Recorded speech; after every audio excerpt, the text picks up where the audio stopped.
Track 1. Speaker 1. OK, well now, we don't know a lot about what the team might be interested in, and this is going to be a mixed group with their partners, so it'll be difficult to choose something they'll all like. But since this is the first visit to Britain for some of them, I suggest we go for something, quintessentially British. The main thing is to make sure nothing can go wrong. Most important, let's plan on something weatherproof. And we definitely need to provide a bit more than just an expensive dinner. What about doing something cultural? Speaker 2. I think culture can be tricky. We don't want to drag the group somewhere only for them to be bored out of their minds. We just need a pleasant setting to be able to socialise. Let's think of a good restaurant where we can relax, enjoy decent food and talk about business. Of course, we need to check if any of the team are vegetarians before we make any bookings. Speaker 3. Hang on. We'll have plenty of time to talk business in the meetings. This is about making sure we show them a good time. Russians are very people-oriented. This is an opportunity for us to build a good working relationship with them. A bit of team spirit. In some ways, it could even be a team-building kind of thing. And let me tell you, Russians certainly like fine dining. So, top-quality catering, sure, but let's offer them something a bit special as well. And keep business out of it. Speaker 4. Well, I think the main thing is to make the visit as personal as possible. I mean, we could spend a fortune on attending some big event, but that's not very personal, is it? In fact, spending a little less on the event might mean you could afford to do something extra for the team members. I'm not necessarily talking gifts, but something. And, by the way, I happen to know that their project leader, EuRoy, spent a year studying in London, so we might think about taking them somewhere else. That means travel expenses, of course, but I'm sure we can keep those within reason. Track 2. Conversation 1. Hi, mind if I join you? Not at all. Be my guest.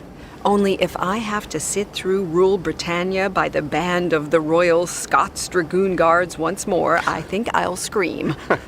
And I thought you Americans were supposed to like all of that traditional British stuff. Yeah, well, you can't have too much of a good thing. I thought I'd come out here and enjoy the view. I must say, though, it was an excellent lunch. A fabulous ship, too. Yes, isn't it? I'm James McRae, by the way, BP Engineering Division. Hello, James. I'm, Helen Keating, ExxonMobil?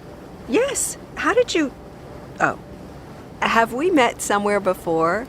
We have indeed, but I obviously failed to make much of an impression. Wait a minute. It's not like me to forget a face. I know. Riyadh. The Petrochemicals Conference. I thought I recognized you. As a matter of fact, we had dinner together. You're kidding! Now, I think I would have remembered that. Well, there were rather a lot of us in the group. At least 40. I don't think we actually spoke. Aha. Okay, yes, it's all coming back to me now.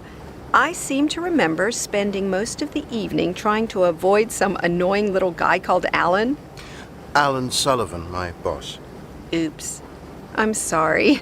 I didn't mean to. No problem. He's not my favorite person either.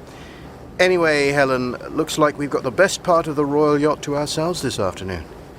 How about another drink? Okay. Why not? Track 3. Conversation 2.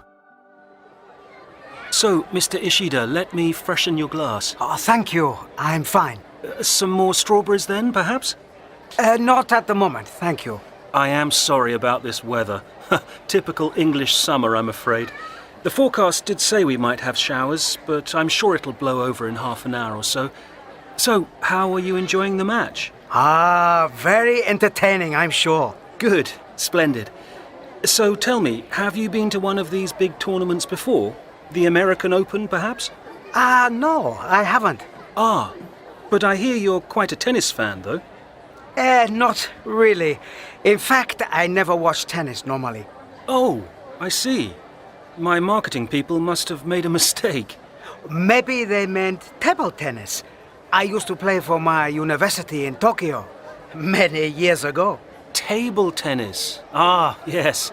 I understand the Japanese are world table tennis champions, isn't that right? As a matter of fact, that's the Chinese. Ah, yes, of course. So, do you still play? Not anymore. Much too old for running around now. Oh, I'm sure that's not true. I assure you it is true, Mr. Thompson. Bad heart, you see. Doctor's orders. Oh, right. Sorry. I see the Nikkai's looking strong. That must be good news for you. Not especially. It makes our exports more expensive. The world economy is still really unpredictable, don't you think? It may seem that way for now, but I'm still hoping for some stability in the markets. Ah, well, I suppose... Oh, look, the rain stopped. Yes, the players are coming back on. Excellent. So, shall we return to our seats? Quiet, please. Nadal to serve. Nadal leads by 3 games to 2 and by 2 sets to love.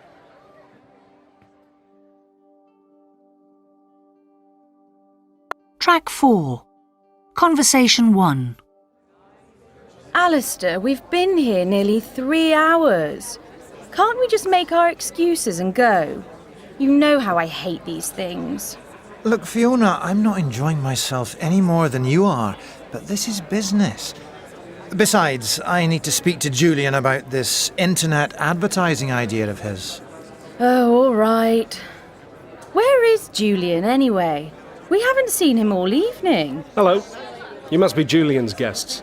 I don't think we've met. I'm Dan Wilson, Creative Director at JJK Advertising. I work with Julian. Ah, pleased to meet you, Mr. Wilson. No, we've not met. Julian's mentioned your name, of course. Alistair Hamilton. And this is my wife, Fiona. Oh, pleasure to meet you both at last. And please, call me Dan. We were just wondering what this pile of dirty laundry was doing in the middle of an art gallery. Fiona? So you're not a fan of contemporary art then, Fiona? You don't mind me calling you Fiona, do you? Actually, this dirty laundry, as you call it, came second in this year's Turner Prize, believe it or not. Doesn't surprise me in the least, but still just looks like dirty laundry to me, I'm afraid. Well, yes, but I don't think that's what the artist would call it. What does he call it then? I'm not sure.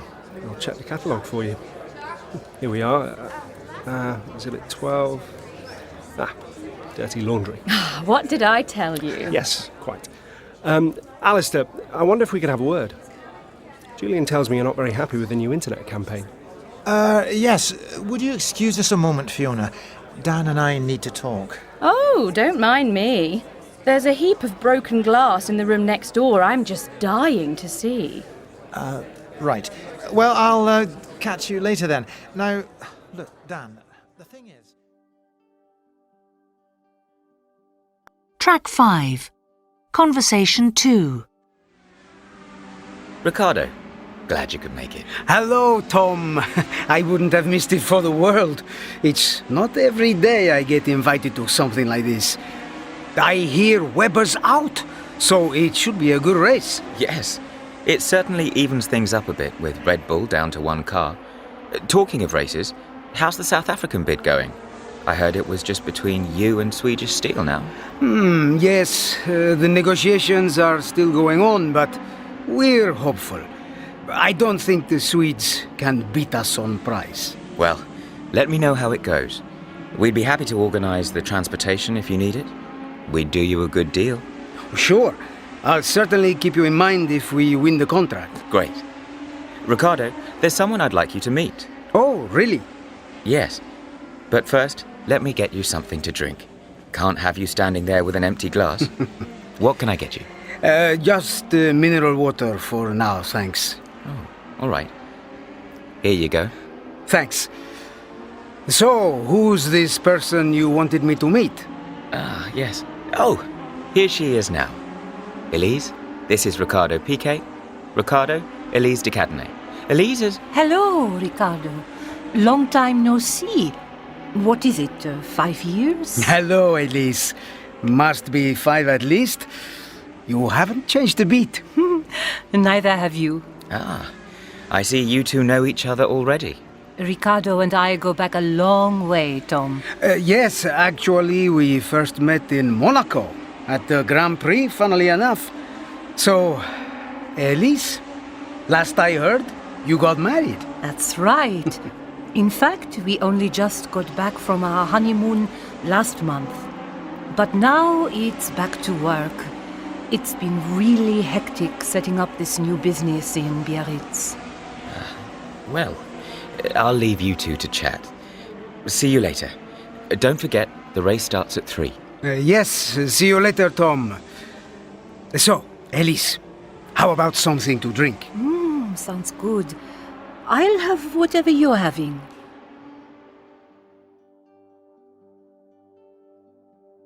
Track 6.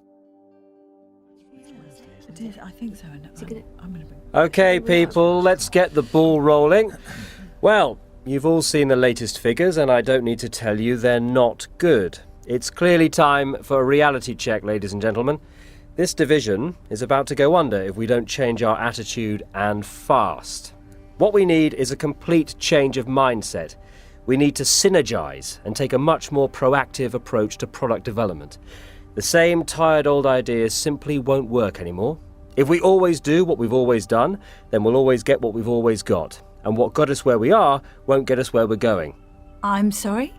What I mean is we need to be thinking outside the box, maximizing our creativity. Yes, that's right, I'm talking about nothing less than a complete paradigm shift in the management of this company. What's he talking about? I don't know. Okay, the bottom line is, if we don't figure out how to turn this operation around, we have no future in this business. So, let's look at the big picture and then see if we can drill down to the details. Can I just say something, Daryl? Fire away, Kelly. I don't think we're quite with you. I'm trying to say that it's very important I get your buy-in on this. What we have to do is establish what our core competencies are, and then benchmark ourselves against the current market leader. Right now, we're struggling just to compete. If we can only learn from our competitors, then we'll be able to upskill our own people, ramp up product development, and start to take this company to the next level. And you really want our input on this? Yes, Nigel. Change begins at the grassroots in an organisation. Empowerment. That's what this is all about. Daryl? Yes, Kelly? Have you ever played buzzword bingo? Track 7. Right, that brings us on to our main business this morning, the new Quasar online gaming system. As you already know, the news is not particularly good. In spite of a considerable investment in design and marketing, I'm sorry to report that the project has not been a complete success. Not a complete success? What you mean is it's failed dismally. Now let's not overreact, Alan. Certainly it's failed to meet our original expectations, and yes, technically speaking, we have run into negative profit. Negative profit? What do you mean, negative profit? You mean we've made a loss? An enormous loss if these figures are anything to go by? Can we come back to the figures later, Alan, if that's okay? First, let's consider why sales are so disappointing. Now, in my view, it's not the product but the market. I think there's a general lack of consumer confidence. In other words, sales are falling. Look, I'm sorry, Hannah, but you're just looking for excuses. It's obvious that Quasar is simply not innovative enough for today's market. Alan, we leave innovation to companies like Sony and Nintendo. What we do is clone the technology and do it cheaper. Alan, you know we've always been a market-driven organisation. Market-driven? What you really mean is we've never had an original idea. I say we need to be developing an innovative new product line. What? When the market's so massively oversupplied? I don't think so. Now is not the time to expand, but to consolidate. So what you're saying is let's do nothing? No, I'm saying let's consolidate. I see. And what will this consolidation mean in terms of our staff? Redundancies, I suppose. Well, obviously there will have to be some restructuring of the department. You mean people are going to lose their jobs? It's a possibility, yes. And we may also have to consider outsourcing production to cut costs. In other words, our assembly plant may be closed down too. I can't believe I'm hearing this. Of course, we won't be able to finalise anything today. You mean we'll have to hold another meeting? If we've all still got a job by then, that is. Yes, well, I'm glad you raised that point, Alan. What do you mean? Track 8. Meeting 1. Right, I'm allowing an hour and a half for this meeting. Kate is going to fill us in on how the appraisals went. That'll take about a quarter of an hour or so. So that only gives us 45 minutes to deal with everything else. We'd better get started. Sorry, I thought we had an hour and a half. What? Oh, yeah, sorry. We've got 75 minutes, haven't we? Still, there's a lot to get through. Meeting 2. Look, it's no good going on about pay rises. We pay nearly twice what most of our competitors do, and I really don't see how people can expect another salary increase this year, when they're already earning 3 times the average rate. Hang on a second. You said we paid twice as much, not 3 times. Oh, all right. Twice as much then. It's still a lot more than everybody else. Meeting 3. You know as well as I do that this project was supposed to take 16 weeks. And this isn't the first time we've run over budget, is it? I mean, a 20% overspend is pretty serious. And surely 3 months was sufficient time to complete the project. Just a minute, I thought you said 16 weeks, not 3 months. Okay, that's 4 months then, but you've taken nearly 6. Meeting 4. Frankly, with the Asian economic situation the way it is, and both the euro and the dollar going up and down, we're not doing well in the Far East. South America is where we should be concentrating our efforts. As a matter of fact, Brazil is now our second biggest market after China. Hold on. Didn't you just say we're not doing well in the Far East? Well, I meant apart from China, obviously. China's always been a huge market for tobacco products. Meeting 5. I'm sorry, but I don't want us bringing in people from outside the company to sort this problem out. There's a lot of highly confidential information on our intranet, and we should really be able to deal with this ourselves. There's a guy I play golf with who runs his own consultancy. He's offered to help us out. Wait a moment. You just said you didn't want to bring in people from outside the company. Well, what I mean is, I don't want just anybody. Well, this guy's different. I've known him for years. Track 9. Okay, everyone. It's bad news, I'm afraid. As you may have heard, the latest European sales figures are looking extremely disappointing. Are you saying they've fallen short of projections again? I'm afraid so. In fact, we may be 30% down. Now, this will be the 3rd quarter in a row we've missed our targets. And, frankly, unless things pick up considerably next quarter, we may have to rethink our whole pricing strategy. Are you suggesting we introduce price cuts? If we still can, Anna. Certainly, if we'd done that a year ago, it might have stimulated demand. But do it now, and we may end up running at a loss. As you know, we're barely breaking even on some of our product lines as it is. Surely you're not saying it's time to phase them out? No, of course not. At least, not yet. But what I am saying is that we need to keep production costs down somehow if we want to remain competitive. Does this mean we should be investing more in new technology? If only it was that simple, Eric.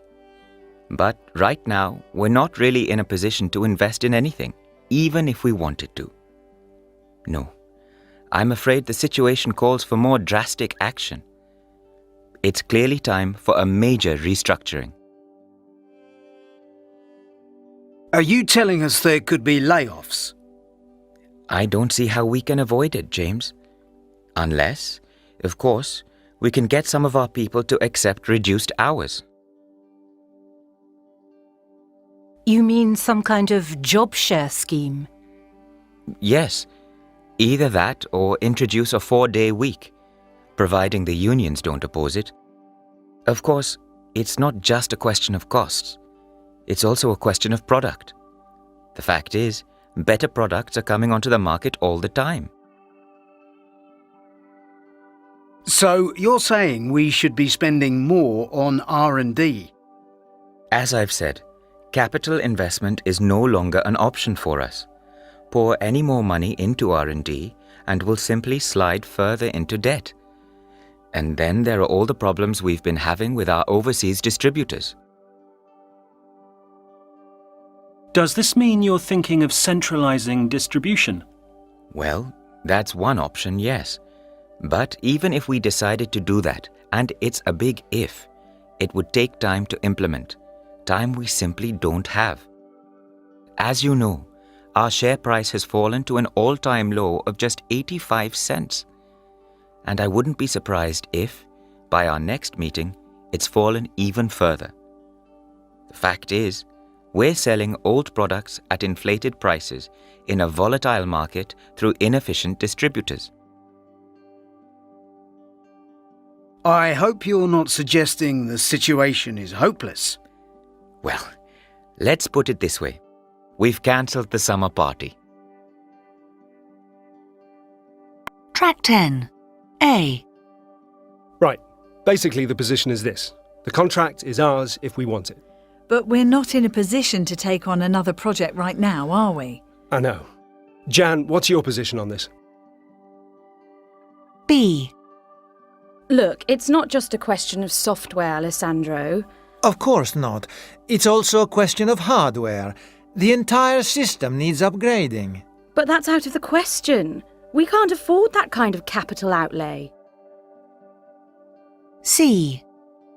Sales are down. One option would obviously be to cut our prices. That's no longer an option for us. We're barely breaking even as it is. Well, then we've no option but to rethink our whole marketing strategy. D. Well, there's no easy answer to this, but how about voluntary redundancy? I don't think that's the answer. But maybe we could reduce people's hours. That might have been the answer if we didn't already have a strike on our hands.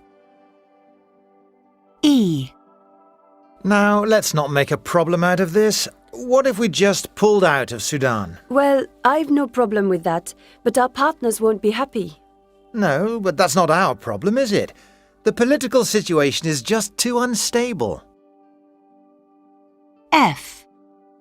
I'll get straight to the point. We're getting too many customer complaints. I agree with you, but the point is we don't have the staff to deal with them. That's beside the point. We shouldn't be getting them in the first place. G. I'm afraid this situation is serious.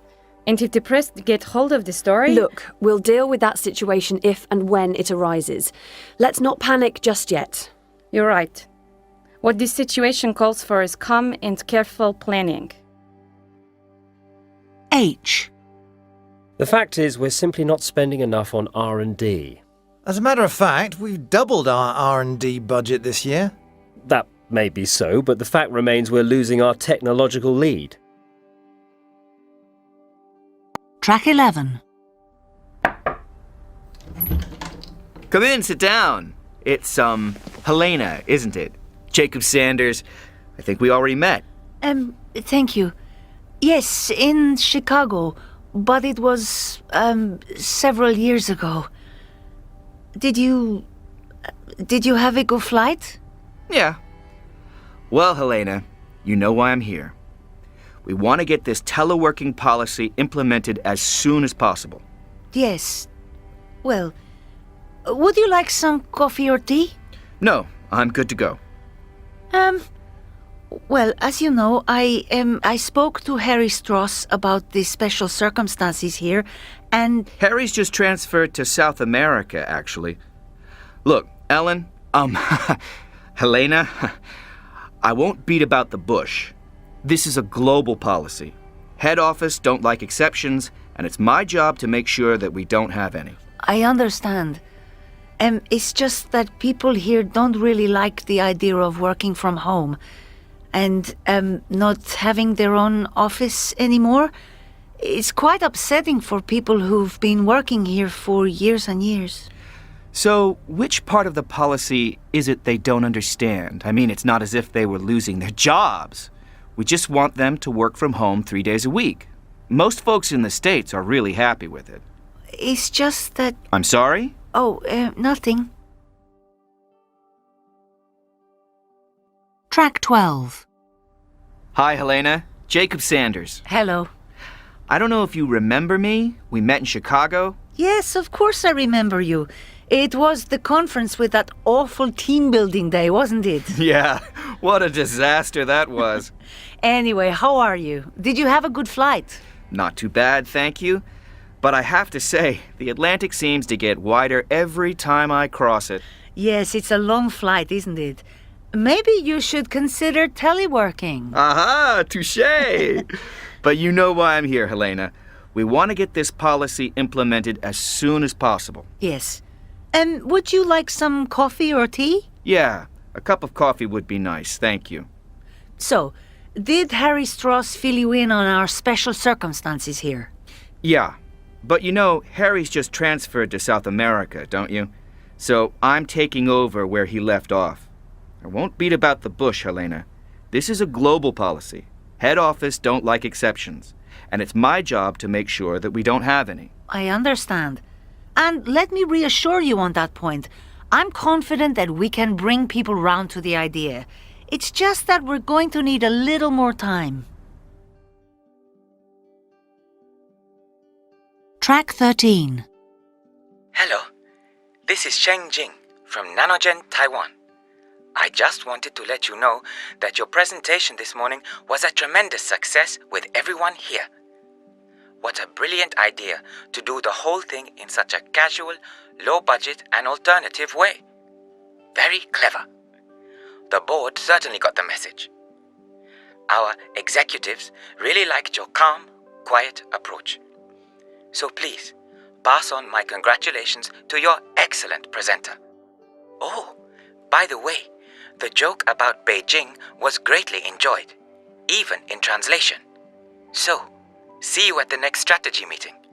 Goodbye now. Track 14. A. There's a whole market in Eastern Europe just there for the taking. B. Quite frankly, the results we've been getting are absolutely incredible. C. Now, I'm sure I don't need to tell you just how crucial this is. D. Net profits are up 97%. Yes, 97%. E. Would you believe that so far we've not been able to sell a single unit? F. Miss this deadline and we'll lose the biggest client this company's ever had.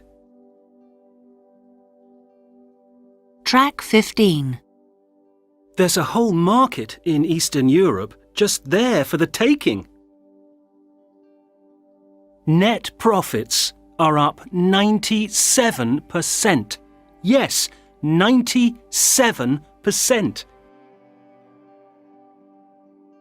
Track 16. A. There's a whole market in Eastern Europe just there for the taking. B. Quite frankly, the results we've been getting are absolutely incredible. C. Now, I'm sure I don't need to tell you just how crucial this is. D. Net profits are up 97%. Yes, 97%. E. Would you believe that so far we've not been able to sell a single unit? F. Miss this deadline and we'll lose the biggest client this company's ever had. Track 17. Welcome back to CBN Business. To be or not to be? That is the question for an increasing number of companies putting their staff through drama courses in an attempt to turn them into better public speakers. John Heller meets a group of British managers making their theatrical debut. Next time you are about to make a presentation, take a deep breath and imagine yourself walking on stage about to give the performance of your life. That's the advice of William Freeman of Cambridge Associates, one of a new wave of management trainers who believe that presenting is less about PowerPoint and more about acting the part. At Prospero, a company with similar aims, Tina Packer and Michael Lame have taken the idea one step further and put Shakespeare on the programme. After all, who better to teach managers how to speak effectively and relate to an audience than classically trained actors? Whether you're a platform speaker at the annual conference, a salesperson pitching to a client, or just chairing your weekly staff meeting, actors have powerful communication techniques you can learn from. Prospero is certainly in demand, regularly running courses at Columbia Business School, Harvard and MIT. So what is it that makes someone a brilliant speaker? Richard Olivier, Royal Shakespeare Company Director, creative management consultant and son of acting legend Sir Laurence Olivier, thinks it's self-belief. According to Olivier, much of leadership is acting. Not faking it, but taking on a role. Paradoxically, the acting makes it real. But what do the trainees think? We questioned a few who'd taken a course in acting like leaders. I thought my boss had gone mad at first. I mean, Shakespeare? No way! But in fact, it's been really inspiring. And a lot of fun. Frankly, I was terrified. Me, acting on stage? I don't think so. But I've learned a lot of stuff I never got on those boring presentation courses. Well, the actors have been fun to work with. We've had a lot of laughs. I'm not so sure how useful it all is, in a business context. But hey, it got us out of the office for a couple of days, so I'm not complaining. Well, this really isn't my thing at all. I mean, public speaking just frightens the life out of me. Without getting up and acting in front of an audience. Frankly, it was hell. Never again. Best course I've ever done, by far. Just totally brilliant. I never realised the true power of the voice and the confidence it gives you when you can make it work for you. I'd definitely recommend this kind of training. So, there we have it. Time to shut down your laptop, brush up your Shakespeare, and learn how to wow an audience with the professionals. Track 18. If we are going to die, we are enough to cause our country loss. And if to live, the fewer men, the greater share of honour. This day is called the Feast of Crispian. He who survives this day comes safely home, will hold his head high when this day is named, and stand up at the name of Crispian. He that shall live today and see old age will celebrate it yearly with his neighbours and say, "Tomorrow is Saint Crispian." Then he'll roll up his sleeve and show his scars and say, "These wounds I got on Crispian's day." Old men forget. Yes, all will be forgotten. But he'll remember all too well what he achieved that day. Then will our names, Harry the King, Bedford and Exeter, Warwick and Talbot, Salisbury and Gloucester, be between cups of wine newly remembered. This story will the good man teach his son, and Crispian will never go by from this day to the ending of the world, but we shall be remembered for it. We few, we fortunate few, we band of brothers. For he today who sheds his blood with me will be my brother. However poor and humble, this day will make of him a gentleman.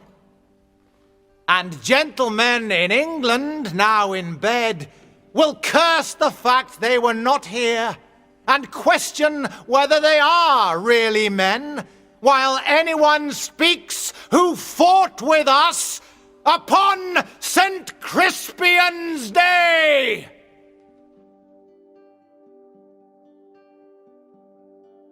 Track 19. Hello? Dan? Speaking? It's George Chatterton. Ah, George. How are you? Couldn't be better, mate. Couldn't be better. Someone happened to mention they'd bumped into you the other day, so I just thought I'd give you a call, see how you're doing. Oh, right, yes.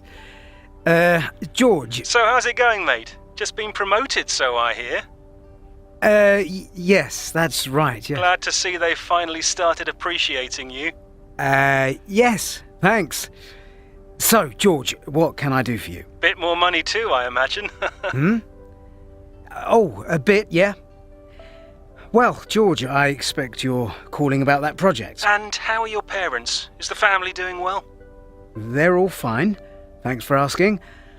Look, George, I am rather busy right now. I've just got back from holiday, actually, and you know what it's like. Was there something you wanted to talk to me about? Oh, of course. How silly of me. You've just been on that safari you were planning last time we spoke, haven't you? Yes. And what with the new job and everything, there's a bit of catching up. Kenya, wasn't it? What? The holiday. Kenya. Yes. Listen, George... You know, I've always wanted to go to Kenya. Well, now, George, I mustn't keep you. What's that? I'll let you get on. I'm sure you've got things to do, busy guy like you. It's been great talking to you, though. Yeah, likewise. We must get together soon. Yeah. As a matter of fact, I'm going to be in London for a few days next month. Oh, no. Sorry? I said, oh, nice. Perhaps we can meet up for lunch or dinner. Yeah, that'd be great. But, I'll have to let you go now, George. Someone just this minute stepped into the office. Oh, right, I see. And it looks like I've got an international call just come in on the other line as well, yes. No worries. I'll call you back in half an hour then. I haven't told you my good news yet. Wait till you hear it. What? No, George?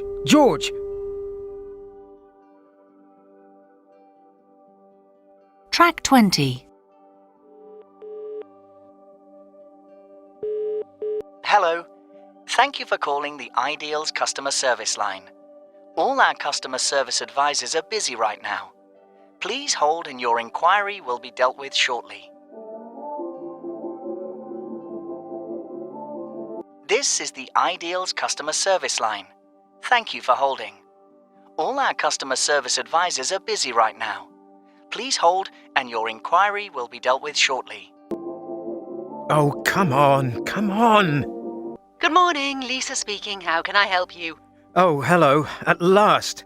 I was just about to ring off. I am sorry about that. The waiting system is a bit frustrating, isn't it? It's the only way we can offer our 24-hour service, you see. Yeah.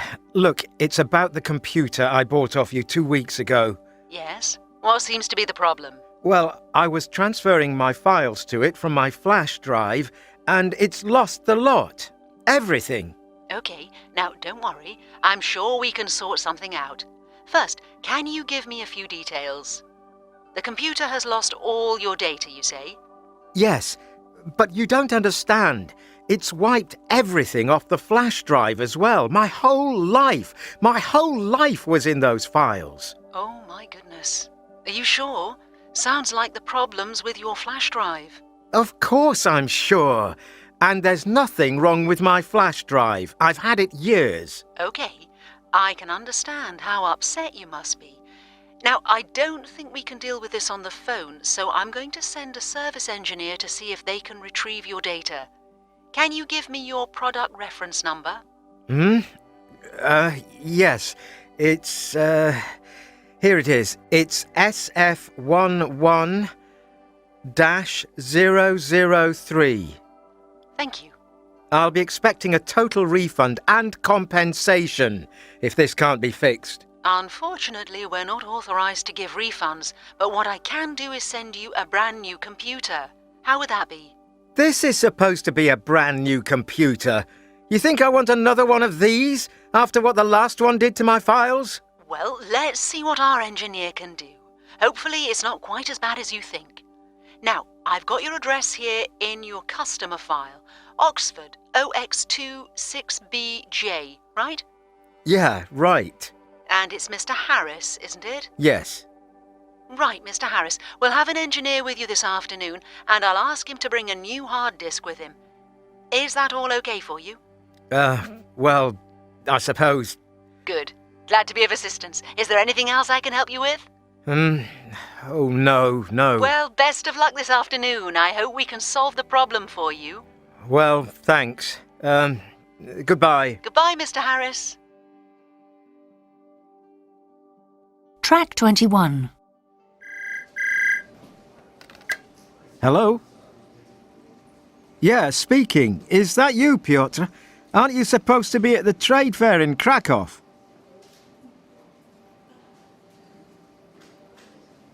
What?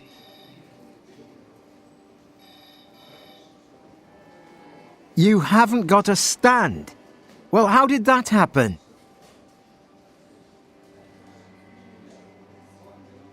Maybe it's the laptop you're using. Well, what happened to our laptop? Those carriers, they're unbelievable. That's the last time we use them. I'll give them a piece of my mind when I speak to them.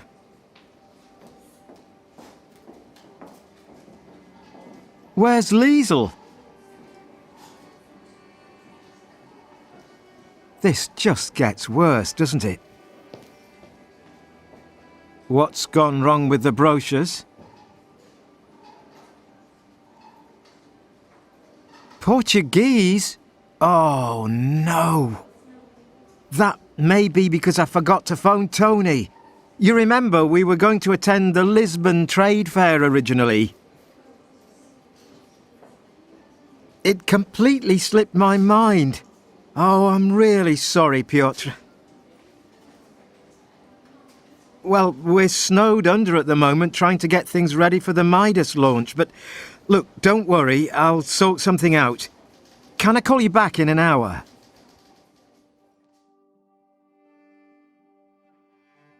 Track 22. Hello? Graham? Yeah, speaking. Is that you, Piotr? Aren't you supposed to be at the trade fair in Krakow? I am at the trade fair in Krakow, Graham. I'm just about the only thing that arrived here in one piece. What? Well, the stand got badly damaged in transit, so I've basically just got a table here, a few chairs, and a couple of posters with nothing to attach them to. It's a complete disaster. You haven't got a stand? Well, how did that happen? Don't ask. Look, it's not just that. I've just tried out 3 of the promotional DVDs and 2 were defective, wouldn't play at all. I don't know how many more are like that. Maybe it's the laptop you're using. Oh, wouldn't surprise me. I had to borrow it from another exhibitor. Well, what happened to our laptop? I'll give you 3 guesses. Those carriers, they're unbelievable. That's the last time we use them. I'll give them a piece of my mind when I speak to them. Yes, well, never mind that now. You've got to do something, Graham. I'm working flat out on my own here. Where's Liesel? She's come down with some sort of virus. I left her at the hotel. This just gets worse, doesn't it? Wait till you hear about the brochures. What's gone wrong with the brochures? The English ones are okay. The others are all in Portuguese. Portuguese? Oh, no. What? That may be because I forgot to phone Tony. You remember we were going to attend the Lisbon Trade Fair originally. And you didn't tell Tony about the change of plan? It completely slipped my mind. Oh, I'm really sorry, Piotr. Graham, you've got to get me out of this mess. Well, we're snowed under at the moment trying to get things ready for the Midas launch, but look, don't worry, I'll sort something out. Can I call you back in an hour? Okay, I'll be waiting to hear from you.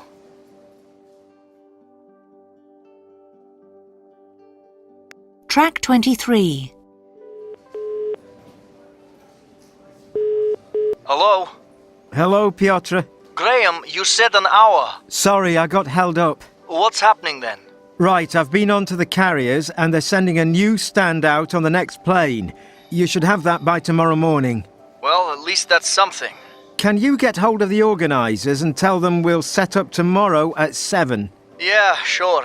I don't suppose you remember to put another laptop in with the stand. I've sent 2, just in case. Oh, right, good. Thanks. And do you happen to have a phone number for the promotions people? Because if those DVDs are defective, I'll get them to send more by courier. I've got it somewhere. Graham, is there any chance of sending someone else out here? Kim, for instance.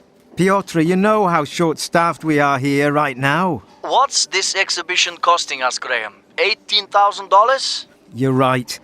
I'll check with Liz and see if she can spare Kim for a few days. Thanks. It's murder here. Well, I'll see what I can do, but I can't promise anything. And would you mind getting some brochures to me in Polish, seeing as I'm in Poland? Yes, we're having a few problems with that. Seem to have run out. Is there any point in sending the ones we've got in Russian? No, Graham, not a great idea. Send the German ones if that's all we've got. But are you absolutely sure we didn't order a reprint of the Polish ones? I'll look into it the minute I get off the phone. Okay, but could I ask you to hurry that up a bit, please? It's pretty important. I know. Would it help if we got a local Polish interpreter in? I know you speak Polish, but it might help you out a bit. Well, I wouldn't have much time to brief them on the product, but yeah, anything's better than nothing. Okay, I'll get onto that right away. Leave it to me. I did leave it to you, and look what happened. Yeah, well, you're doing a great job, Piotr. I owe you one. Track 24.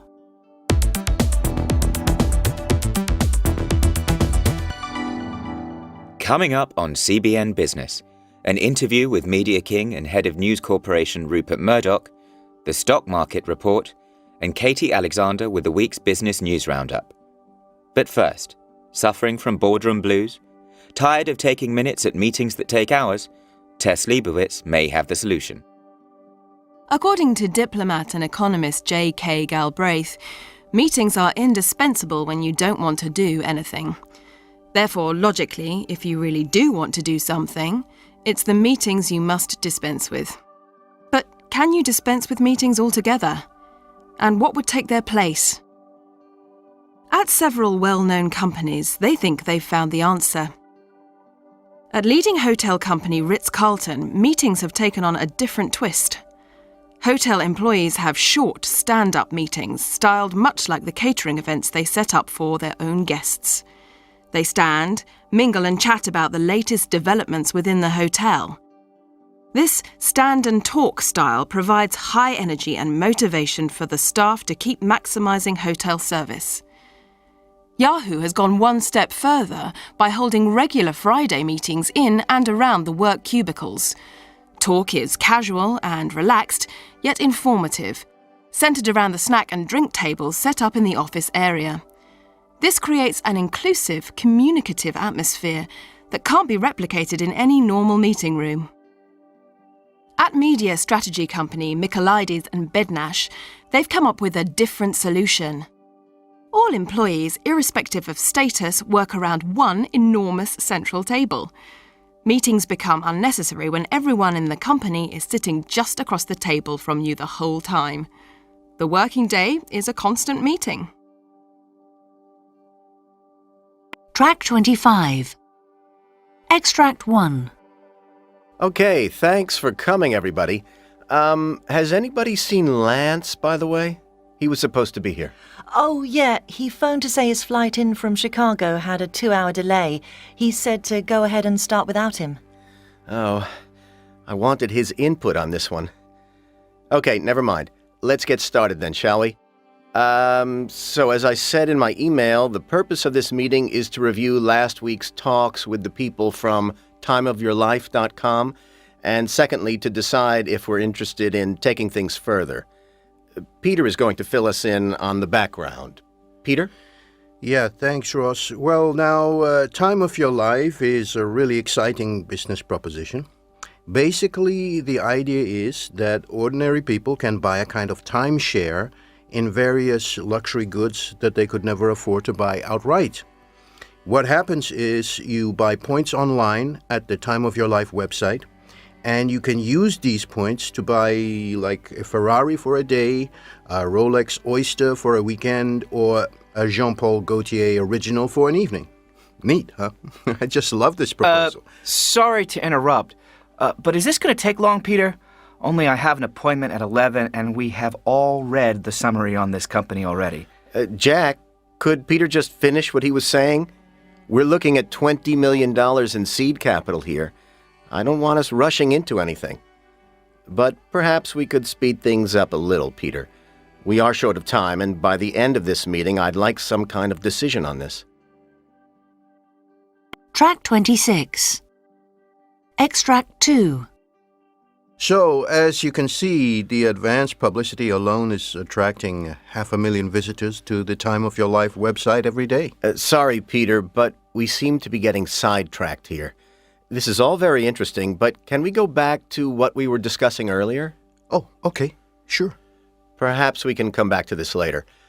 Tell us about their logistics. Can I just say something here? Hold on a minute, Jack. You'll get your chance in a moment.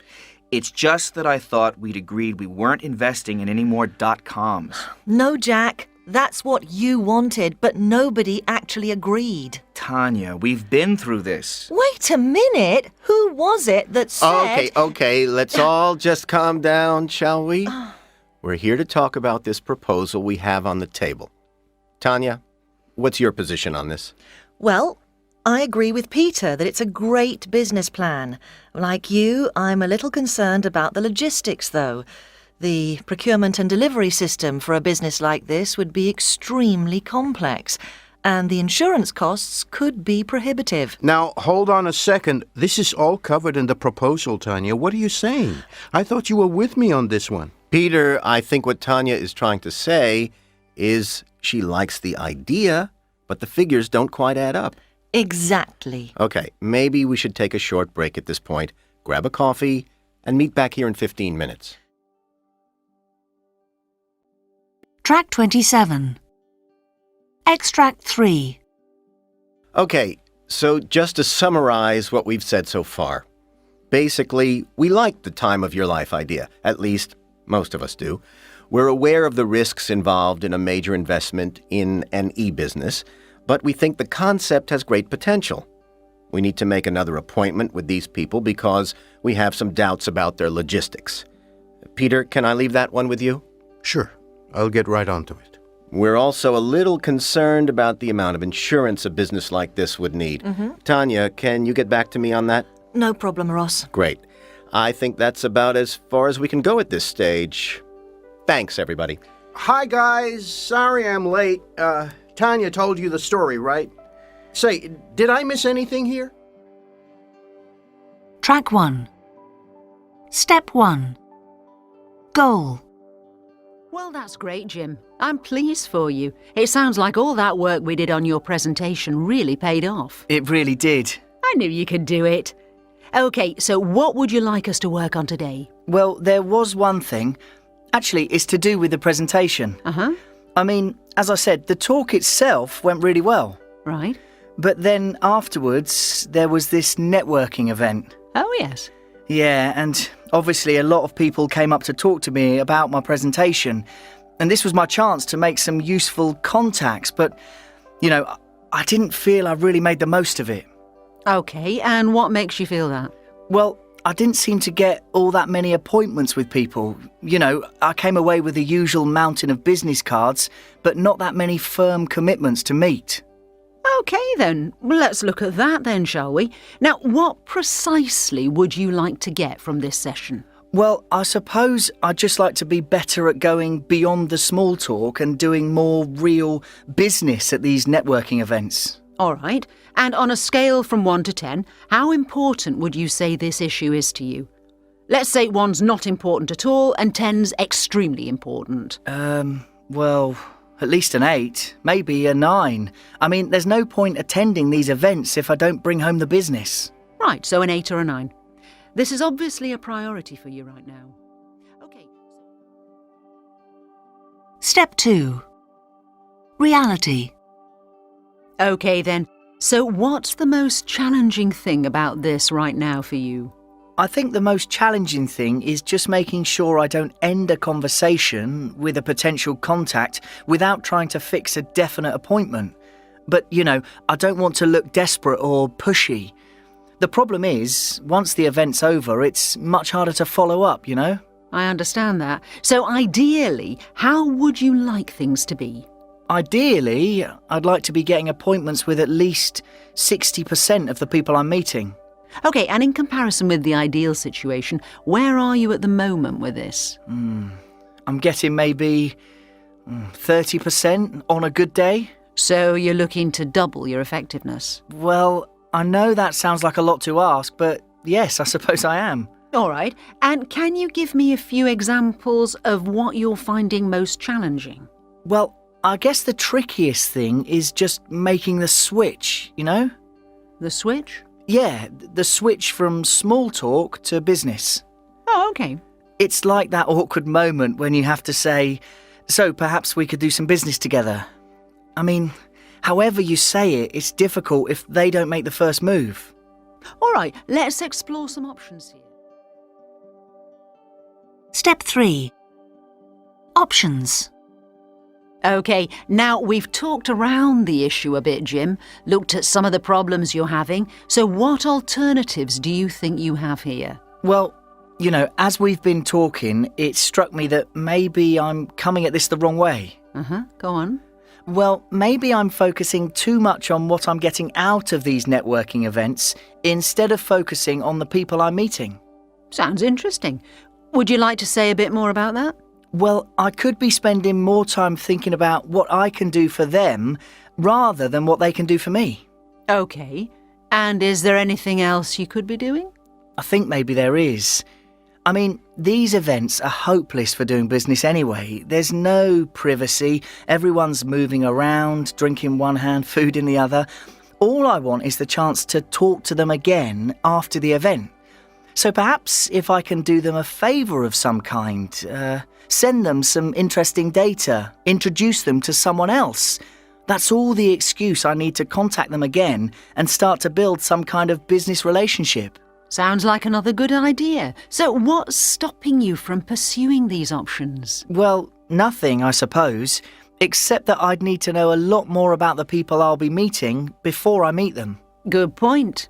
OK, let's think about how you might manage that. Step 4. Way forward. All right, Jim, I think we're making some progress here. We've looked at some of the options you have for improving your networking, in particular, how to turn things around and focus on your contacts a bit more. So, what are the steps you need to take now? Well, I obviously need to be doing a lot more research on the people I'm meeting at these events so that I can have some ideas for ways in which I might be able to help them without actually having to talk business with them straight away. All right.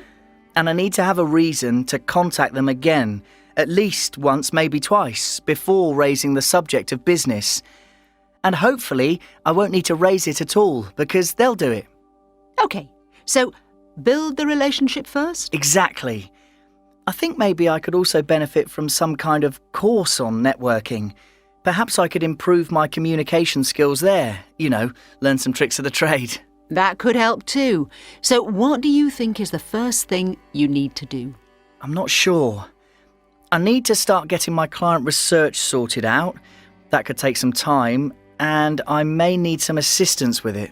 Do you have someone to help you with that? Yes, I think so. And I should also find out about networking courses. Maybe that's my first step. I'd like to feel I'm taking some immediate action. OK, and when are you planning to take that first step? Shall we commit to a date by which that will be done? Yes, I think that's something I can probably do by the next time we meet. In 2 weeks? In 2 weeks, yeah. All right. So shall we discuss that next time? Yes, let's do that. And in the meantime, I'll also talk to my assistant about that client research. Good idea. Track 2. 1. Well, to tell you the truth, there's a part of me that's still scared I might just dry up completely. I mean, your mind goes completely blank. Makes me sweat just thinking about it. I have this nightmare where the audience has gone deadly quiet and everybody in the room's just staring at me and I haven't got a clue what to say next. It's only ever happened to me once, thank goodness. But I still lose sleep over it in case it ever happens again. 2. Technology. Well, if anything can go wrong, it will. About a year ago, I had not one, but 2 projectors break down on me. And then my mic went funny as well. I sounded like Darth Vader out of Star Wars for about half an hour until they fixed it. Completely ruined my whole presentation, obviously. I went mad with the technicians afterwards, but what can you do? 3. I always seem to run out of time and then have to rush the end of the talk or, even worse, run over schedule. Audiences hate that. I've had people tell me I over-prepare, but it doesn't seem to matter what I do. I always have at least 20 minutes too much material. So, for me, every talk's a race against the clock. 4. Well, some people, older people especially, have told me that I move around too much when I speak in public. You know, that I pace up and down and wave my arms about. They say it's distracting. They can't concentrate on what I'm saying. But for me, as an Italian, it's quite normal for us to jump around, be rather dramatic.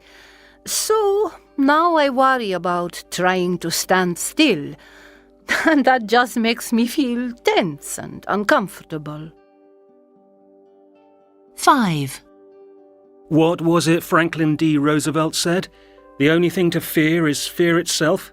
That's the thing I'm afraid of, still, after all these years in business. Fear. Ridiculous, isn't it? But fear's an absolute killer in a presentation. Your mouth goes dry, your heart speeds up, your legs turn to jelly. In my experience, the first 2 minutes are usually the worst. Survive those, and you're in with a chance. Track 3. Extract 1.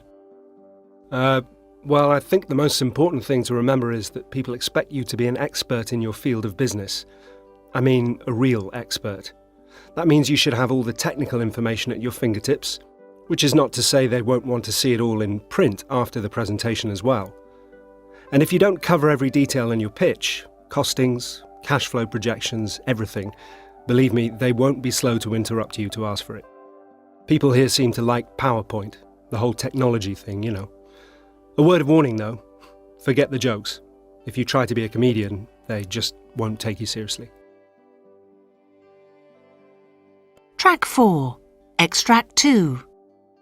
I think the main thing here is to give your presentation the personal touch. That's what they value above everything else. You see, they're judging you as much as, if not more than, what you're actually talking about. But, I think too many presenters worry about offending the local culture and then they end up sounding much too conservative. Don't. Be loud, be lively, be eloquent. They love all that. It's true that attention spans do tend to be a bit short sometimes, and you'll get loads of interruptions, but just go with the flow. In any case, people will probably want to talk to you about everything all over again later. Track 5. Extract 3. Well, it's almost a cliche, but the hard sell does actually work here. And believe me, you really can't be too assertive. In fact, they want you to impress them and expect you to work hard to maintain their interest. So, be fast, be slick, make sure you have a few gimmicks up your sleeve. They like all that stuff. And you can say as many nasty things about your competitors as you like, especially if they're funny. Humour's nearly always appreciated, and you don't need to be too subtle with that. They don't want dark sarcasm, though, so nothing too negative. Wisecracks, clever remarks, that's what they tend to go for. Track 6. Extract 4. My main piece of advice here is don't overwhelm them with your enthusiasm. Of course, they expect you to be highly competent and confident, but quietly confident. People will probably have read through all the paperwork beforehand, but they'll want you to go through all the main points again. For the sake of formality and politeness, they'll want to hear it directly from you. But don't get so carried away talking about your own ideas that you forget to point out why it's their company you especially want to do business with. That's very important, creating a sense of harmony and compatibility between you and them. Oh, and a long-term commitment for them, by the way, is 20 to 25 years, not 3 to 5, as it is in the States. Track 7. Extract 5. I suppose having a sense of humour is the main thing. In fact, you can't do without it, really. Certainly, if you haven't made them laugh even once within the first 5 minutes, you probably won't be very popular. People may even switch off altogether. Speakers are kind of expected to be fairly entertaining, as well as knowledgeable about their product or service. You don't actually have to crack jokes the whole time, but anecdotes and amusing stories seem to go down well. Making jokes at your own expense especially seems to help build rapport with an audience that can otherwise seem a bit cold and unfriendly. And don't try to wow them too much with technology. Be too techy and people will just think you're showing off. Track 8. Extract 6. Being stylish seems to be what matters here, both in terms of your personal appearance and how you actually come across as a person. It's true that you do have to keep up a certain formality, and your talk should always be logical and well organised, but within those constraints you can be as imaginative and innovative as you like. In fact, unless you are offering something pretty special, something attractive, something unique that they haven't seen before, you'll find them very difficult to persuade. Obviously, knowing exactly who you're presenting to is always important, but here it really is essential that you do your homework. And don't be surprised if the questions you get asked seem quite hostile. Tough questioning is all part of the business culture here. Track 9. Extract 1. Good morning, everybody. Thanks for coming. I'm Rachel White, Area Manager for the Northwest Division, and this is Brad Kennedy, head of our Physiological Research Unit. Hi. As some of you already know, Brad and I have been working on a project of our own for some time now. A project which we think you're going to be as excited about as we are. Brad? Thanks, Rachel. Well, now, as the USA's leading chain of health clubs with over 1,000 centers in 35 states, we pride ourselves on providing the best in fitness training programs. And for us, staying in shape is not just a business. It's a way of life. According to the National Center for Health Statistics, 7 out of 10 of us don't take regular exercise. In fact, figures recently published by the Surgeon General show that 70% of Americans are now seriously overweight. That's an alarming statistic. But you have to admit, a tremendous marketing opportunity. The question is, how do we reach that market with something totally new? Track 10. Extract 2. A recent report claims that a mere 13% of Americans are satisfied with their physical appearance, and a staggering 92% are dissatisfied with their current level of fitness. So why aren't they doing something about it? We did a nationwide survey of people who had previously shown an interest in joining a max-out club and then changed their minds. Full details are in the report in front of you, but this chart highlights our main findings. As you can see, 15% of respondents said joining a gym was simply too expensive. 53% said they'd love to join if they weren't so busy. And interestingly, 32%, almost a third, admitted they were just too embarrassed to join a health club in their present physical condition. They wanted to get fit first. So, what does all this mean? We think the implications are clear. There's obviously a huge market for an inexpensive alternative to going to the gym for people who are conscious of their appearance but short of time. And this represents a golden opportunity to stretch the Max Out brand and develop a new product that perfectly complements our existing business. Track 11. Extract 3. And here it is, the Max Out Micro Gym. 40% of our project budget went into constructing the prototype, and it's taken 18 months to get this far with the design. But isn't this just the coolest thing? I'll pass it around in a moment. Ladies and gentlemen, what you're looking at is the world's smallest full-body workout system ever. It's the ultimate go-anywhere exercise machine, and we believe it could be a significant part of this company's future. With its sleek, lightweight design, the Micro Gym weighs just over a pound or 450 grams. Disassembled, it fits easily into a coat pocket. The assembly itself is child's play.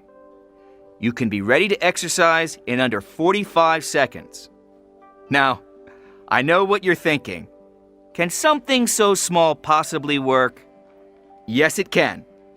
The Micro Gym offers 35 different exercises for upper body, lower body, and midsection. It can be adjusted from the 5 kilo setting for gentle exercise right up to the 18 kilo setting for a real workout. In fact, it can do just about anything that much bulkier and more expensive equipment can. When you can't get to the gym, the Micro Gym comes to you. You can get fit at home, on vacation, at the office, even in flight. Track 12. Extract 4. You'll have to excuse Brad. He gets a little carried away sometimes. But we do think the Micro Gym could be an enormously successful sideline to our main business. Okay, to wrap things up, the Micro Gym has been fully costed. A complete breakdown is included in the report. Product testing is still being carried out, but we would obviously need the go-ahead from you before we proceed further with that. The Micro Gym would probably be reasonably priced at around $35. It has been suggested that exercise demonstrations could be recorded on DVD and sold online. Both these suggestions would incur extra costs, but are currently being considered. The prospects for Micro Gym are exciting. What we hope you'll give us today is the authorization to move on to the next stage. Thank you very much. Thank you, Rachel. Okay, we'd like to throw this session open now for questions and suggestions. Feel free to try out the Micro Gym for yourself, but sorry you can't take it home. It's the only one we have at the moment.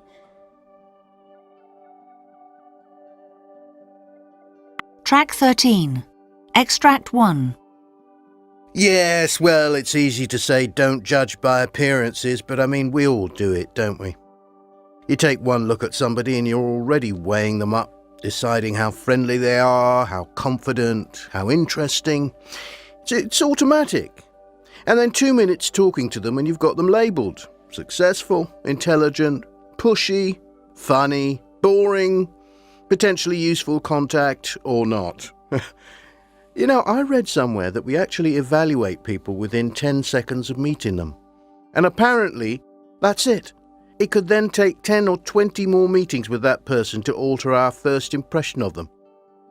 I'm not so sure that's true, but I do think you can tell a lot about a person on first meeting them. It's the little things: a classy watch, a sharp suit, a nice smile, a nervous gesture, an ugly tie. Bitten fingernails are a no-no for me. Or a limp handshake, the wet fish, absolute turn-off. Actually, I think a good firm handshake is really important. I'm working in Germany at the moment. You know, the Germans shake hands practically before every meeting, even if they've already met you. Extract 2. Actually, I think it's last impressions that we sometimes overlook. I mean, it's the impression you leave people with that counts. If you're meeting a lot of people all at the same event, it's easy just to drift around from group to group and never really make contact, like some kind of social butterfly. I think you've got to be good at listening and drawing people out, investing some time in them, and then making sure you close the conversation in a positive way. The old, "oops, gotta go, been great talking to you" thing is really bad. Or, "here's my card, give me a call." Way too impersonal. You have to be careful how you end the conversation because that's what people are going to remember. And there's no point having the conversation in the first place if you're not going to try and make that person feel like it's been really worthwhile. Extract 3. I think a good sense of humor is essential. At least in Britain and America it is. Humor is very much how we build relationships over here. On the other hand, have you ever done business in Finland? I have. Very different situation. You can forget the humor. They don't even really like small talk all that much. They'll lounge around with you in the sauna, no problem, but they don't give much away personally. Just not part of the business culture there. Of course, it may be that they just don't understand our humor. I mean, humor is very cultural, isn't it? You watch a comedy on a foreign TV channel, and it's hard to see what on earth they're laughing at. They probably think the same about our jokes. But then, I think jokes are usually a mistake anyway, unless you know the other people very well. But you don't have to tell jokes to be humorous. Better just to make a few amusing observations. The worst thing is telling a long, complicated joke and nobody laughs. Agony. Don't do it. Extract 4. Of course, now that we live in the so-called network economy, everyone makes a big deal about networking. But it depends who you're networking with. Take the Russians. I mean, they'll have a serious conversation with you on any subject you care to name, but small talk is not really their thing. Same with the Germans, the Swiss, the Swedes. Generally very good English, happy to talk about work, but not really keen on the social chit-chat. But go out with a group of Russians after work and they really let their hair down. In that sense, they're a bit like the Chinese. They like a big sit-down meal with plenty to eat. What they don't like is the mingling, the wandering around chatting to people. Basically, it's the British, the French, the Latins and the Americans who are into the schmoozing thing. Americans especially have made an art of it. I mean, they're always easy to talk to. It doesn't get very deep usually, but they'll come right up to you and start a conversation, and actually, I quite like that. Working the room, as they call it. And that's what it is for them. Work. Track 14. Conversation 1. Alessandro! Hello, Janine. How are you? I didn't expect to see you here. No, I don't normally come to these things, but a colleague couldn't make it, so I stepped in at the last minute. How long has it been? Oh, ages. A year at least. You're looking very well. Just got back from holiday. St. Lucia? Oh, lucky you. Look, Alessandro, I was just on my way to an appointment. Oh, okay, no problem. Don't let me keep you. Perhaps I'll catch you later. I hope so. As a matter of fact, I should be free in about an hour or so. Will you still be around then? Oh, yes. It's just me on the stand this year, I'm afraid. Oh, well, in that case, why don't I meet you back here when I'm done, and perhaps we can go out for a drink? Or grab a bite to eat if you're free. I've lots of news to tell you, and I want to find out all about your holiday. Great. No, I've no plans for this evening. See you later then. Track 15. Conversation 2. Miss Mendoza? Yes. How do you do? I don't think we've been introduced. I'm Martin Shaw, the new assistant sales manager for our North American division. First week here, as a matter of fact. Oh, pleased to meet you. Welcome to Mexico. Thanks. So you're working with Richard, no? That's right. I head up the biotech team at Xantis here in Tampico. Perhaps Richard has mentioned me? Yes, of course. He told me all about your setup here. Actually, Richard's just been detained for a moment, but I'm sure he'll be joining us shortly. Can I get you anything to drink, Miss Mendoza? No, I'm fine, thanks. And please, call me Victoria. Right. Victoria? Well, you don't mind if I... No, of course not. What are you going to try? I'm not sure. Could you recommend something typically Mexican?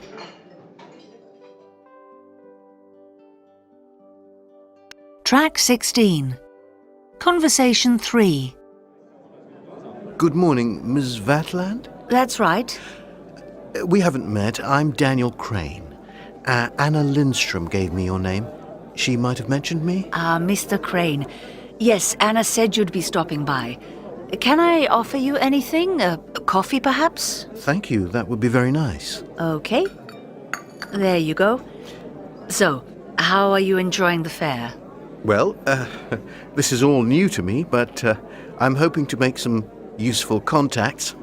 It's certainly been an eye-opener so far. I'd no idea the industry was so developed here. Oh, yes. There's a lot of interest right now. I understand from Anna that you're looking for agents in Scandinavia. Is that right? Yes, that's right. We're also looking for a good business lawyer with local knowledge to work with over here.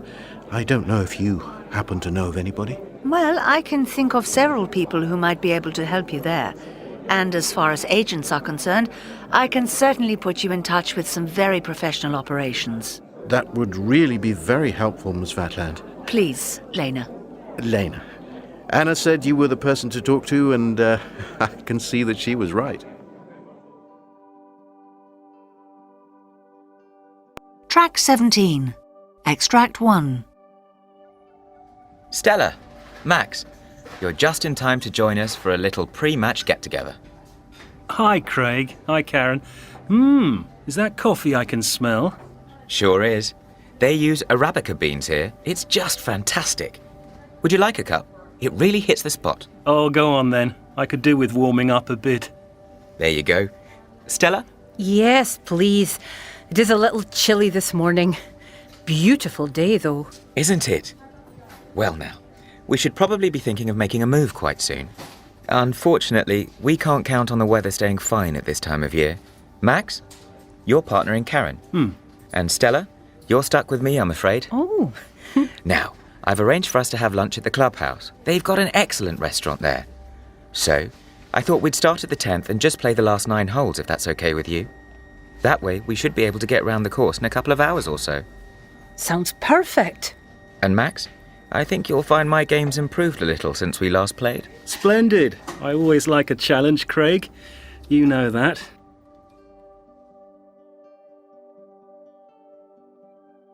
Track 18. Extract 2. Oh, come on. I don't know what's the matter with my game today. I just can't seem to get the ball straight. Sorry, Stella. You must be wishing you'd teamed up with Max. Well, you have been in 2 sand traps and a lake, Craig. And this is only our 3rd hole. I know. Your shot, Max. Craig, I've been meaning to have a word with you about this disposal operation of ours. I was wondering when you'd get round to mentioning that. Look, Stella, you know my position on that. Now, Craig, listen to me. You know I want that oil platform disposed of at sea.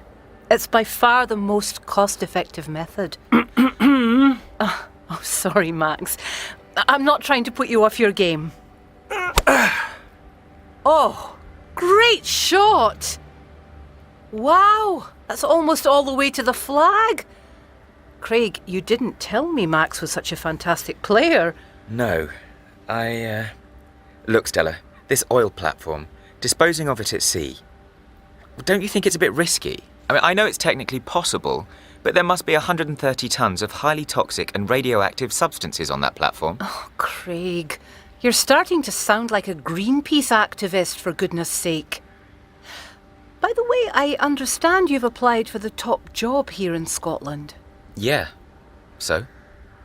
So's Max. What? Yeah. And the way it's looking, he may well get it. Seems the board like his competitive spirit. I see.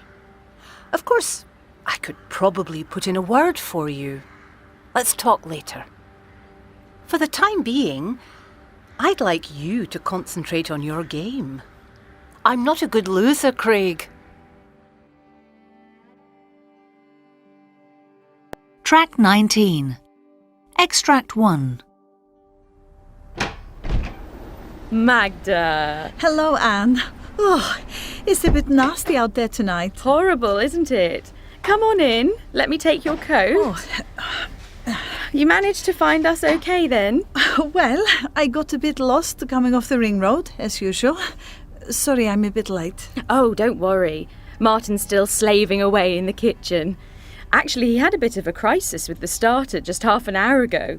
You should have heard the language. Probably just as well you weren't here. All right. So Martin's cooking, is he? He's quite an expert in the kitchen, fortunately for me. I can't boil an egg myself. Oh, I brought you this. Oh, thanks. You shouldn't have. I'll put it in the fridge. Come on through. Track 20. Extract 2. Oh, what a fabulous apartment. Thanks. We like it. Have you been here long? About 2 years now. The whole place was an absolute wreck when we moved in. We had to do just about everything to it. Now, how about something to drink? Whatever you're having is fine. OK, I'll be right back. Make yourself at home. Hi, Magda. I'm Martin. I don't think we've met. Hello, Martin. Pleased to meet you. You're the chef, I understand. Oh, yes. Doing a good job of setting fire to the kitchen at the moment. I had to rescue the starter. So I heard. Ah, so you two have met. Good. There we are, Magda. Let me know if you want a refill. Thanks. Are we nearly ready then, darling? Yes. Yeah, I'm just waiting for the sauce. In fact, I'd better go and check on it. I don't trust that new cooker. Oh, OK.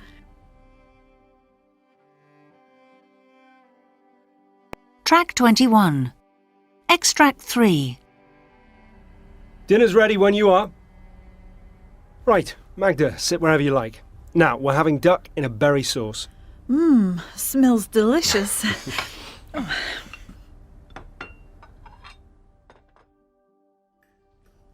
Now, there's more duck if you want it.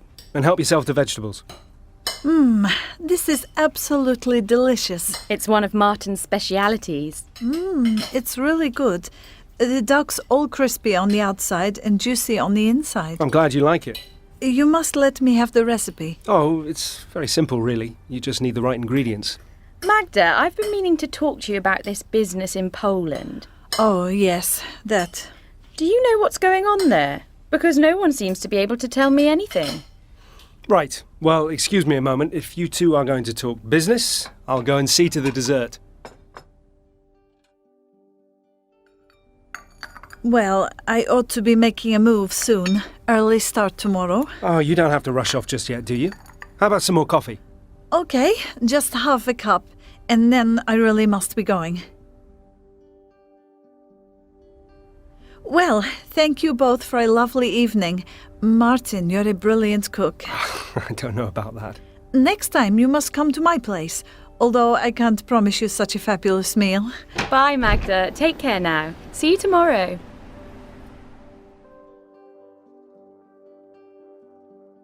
Track 22. 1. Don't even think about jumping from a moving vehicle. At 70 miles per hour, the chances of surviving are remote, and crashing into the mountainside at this speed will almost certainly send you straight through the windshield. So even though you may be scared of going over the cliff, your best chance of slowing the car down is to repeatedly run it against the crash barriers. After all, that's what they're there for. Track 23. 2. Resist the temptation to run. You cannot outrun or outclimb a mountain lion, and put any ideas of playing dead out of your mind. While it may work with grizzly bears, to a mountain lion, you'll just look like a free lunch. Your best bet is to shout and flap your coat at the animal to make yourself look bigger and fiercer than you really are. Mountain lions are not proud. If you look like more trouble than you're worth, there's a 50-50 chance they'll back away. Track 24. 3. When landing a light aircraft, make sure that the nose of the plane is 6 inches below the horizon. As you approach the runway, the plane should be flying at an altitude of about 100 feet. If you're higher, you'll overshoot the runway completely. The optimum speed on landing is about 60 miles per hour. Go faster, and you may take off again. Go slower, and you'll drop like a stone. Upon landing, it's a good idea to brake as soon as you've gained control of the steering. By reducing your ground speed by 50%, you triple your chances of survival. Track 25. 4. Water transfers heat away from the body 25 times faster than air, so trying to keep warm is more or less futile. And while you're staying calm and conserving energy, the chances are you're dying. You have to get out. Turn in the direction you fell and use your elbows to lift yourself onto the edge of the ice. Reach forward as far as possible and kick your feet as if you were swimming. Once you are back on the ice, crawl to shore. Do not, in any circumstances, try to stand up. Track 26. 5. The current world record for the long jump is just under 9 meters, but most people can barely manage 3 or 4. The chances are you can't either. To clear 4.5 meters in conditions that are far from ideal, you'd need a 20 to 30 meter run-up, perfect timing, and a great deal of luck. Frankly, your chances are slim. The truck is a much better idea, and it is quite possible to fall from the 6th floor and live. But don't jump out from the building unless there are balconies in the way. You'll be carried forward and miss the truck completely. Drop vertically and take care to land on your back to avoid breaking it. Track 27. 6. The taxi could take anything from a few minutes to just a few seconds to sink. But there's not much point trying to force the door open because the water pressure will make this almost impossible. If the car does sink, there'll be little or no air left anyway, so forget about trapping air inside. By far the most sensible thing to do is to open the window and actually let more water in. Even if you can't escape through the window, once the water pressure inside and outside the car are equalized, there's a fair chance you'll be able to open the door and save yourself, and maybe the driver too. Track 28. 7. It's very unusual for both parachutes to fail, so by struggling with the emergency chute, there's an outside chance you'll get it to work. But don't bet on it. You may just be wasting precious time. If you can share one of your friend's parachutes, you're in with a chance. But just grabbing onto the nearest person is not a smart move. The G-force, when the parachute opens, will throw you apart. At 14,000 feet and falling at your terminal velocity of 120 miles per hour, you've got about 75 seconds before your appointment with Mother Earth. So firmly attach yourself to the chest straps of another parachutist.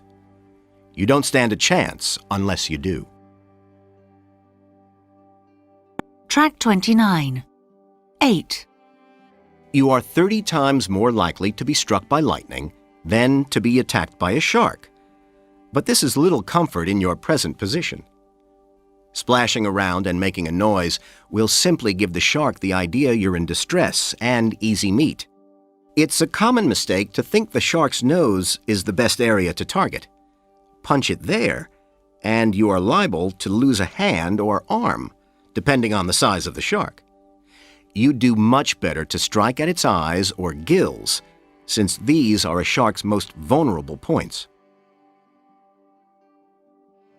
Track 30. Meeting 1. Right, as you know, our last offer to the union was a 3% pay rise and a 2-hour reduction in the working week, to be gradually phased in over the next 18 months. The ball is now firmly in their court.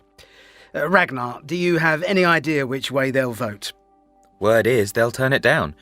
In fact, they might even be considering taking industrial action. A strike? I don't know, Dan. It's a possibility. With the current backlog of orders, a strike's the last thing we need. Now, let's not jump to conclusions. They haven't announced the result of the vote yet. My sources are usually accurate, Per. Look, time is short. If the vote goes against us, I want us to be able to come straight back with an improved offer. So let's put our heads together and see what we can come up with. Track 31. Meeting 2. OK, we've weighed up the various pros and cons. Now it's time to reach a decision and stick to it. Our latest information is that the political situation in Somalia is worsening. In fact, it may only be a matter of days before the country is plunged into civil war. The proposal is that we should pull our people out of there immediately. Now, wait a minute, Richard. I don't want us rushing into anything. This whole issue requires long and careful consideration. This is our biggest production plant in North Africa, and we're talking about closing it down here. I'm well aware of that, Hans, but I take it we're all in agreement that our first priority is to safeguard the well-being of our personnel. Of course. Well then, I don't see we have any option but to give this proposal our full backing. Are we overlooking something here? I mean, it's all very well talking about flying our management team home and closing the plant, but what about our factory workers? They'll all be out of a job. I'm afraid our responsibility to local workers is different, Andrea. When it comes to the crunch, we have to look after our European staff first. Track 32. Meeting 3. OK, you've all seen the results of the road tests. It looks like the 2-litre model has some kind of a steering problem, and we may have to authorise a total product recall while we conduct further tests. Isn't that a bit drastic, Simon? I mean, it's only a slight steering problem, isn't it? And it doesn't seem to be affecting the smaller engined models. Well, that's what we're here to discuss, Matt. With a safety issue like this, I don't think we should take any chances. But I'd like your input on this before committing us to any definite course of action. Laura? I'm in two minds about it. I mean, I agree with you that the safety of our customers must come first. But if we take the whole series off the market, I dread to think what the newspapers will do with the story. At this stage, I think we should keep our options open. And these test results aren't conclusive, are they? Well, no, but I don't think we can just sit on the fence here. In the long run, failing to act quickly could do us a lot of harm. So what do you suggest? Well, in the absence of more reliable data, I think I'm going to have to go with my gut instinct on this one. I'm just not prepared to put our customers' lives at risk. Track 33. Step 1. The mighty Coca-Cola has been the world's #1 brand for so long, it's hard to imagine anything threatening its position of global dominance. One of the company's own publicity brochures proudly declares, "1 billion hours ago, human life appeared on Earth. 1 billion minutes ago, the 3 great monotheistic religions emerged. 1 billion seconds ago, the Beatles performed on The Ed Sullivan Show. A billion servings of Coca-Cola ago was yesterday morning. Quite a claim, and one that makes a loss of consumer confidence unthinkable. But take yourself back to May 1999. The unthinkable has just happened. Hundreds of people in Belgium and France have become ill after drinking what they claim is contaminated Coke. And when the cause of the problem cannot quickly be established, the famous soft drink is officially banned in both countries, as well as Luxembourg and the Netherlands. The price you pay for being the brand leader is that customers expect quality, as Coca-Cola's CEO is the first to admit. For 113 years, he says, our success has been based on the trust that consumers have in that quality. Now, that trust is shaken. In fact, the 4 countries banning Coke only represent 2% of the company's $18.8 billion in annual sales. But within a week, consignments exported from Belgium to other countries as far apart as Germany and the Ivory Coast have also been seized by officials. Though no definite proof of contamination has yet been found, the panic is starting to spread. Track 34. Step 2. 1999 is not a good year for soft drinks companies. Though the Dow is up 25%, both Coke and Pepsi, normally well ahead of the market, are down by around 13%. Coca-Cola is not going to rush into a highly expensive product recall. In any case, early examinations of the Belgian bottling plants find nothing unusual, and an official toxicologist's report concludes that the 200 cases of sickness are probably psychosomatic. But while Coca-Cola is deliberating over what action to take, rivals Pepsi and Virgin Cola are quick to fill the gaps left on the supermarket shelves. And Coke's refusal to react until it has conducted a thorough investigation is starting to look like a denial of responsibility. Track 35. Step 5. This is how Coca-Cola actually handled the problem. Initially, full-page advertisements were taken out in European newspapers to reassure the public that the quality of Coke was irreproachable.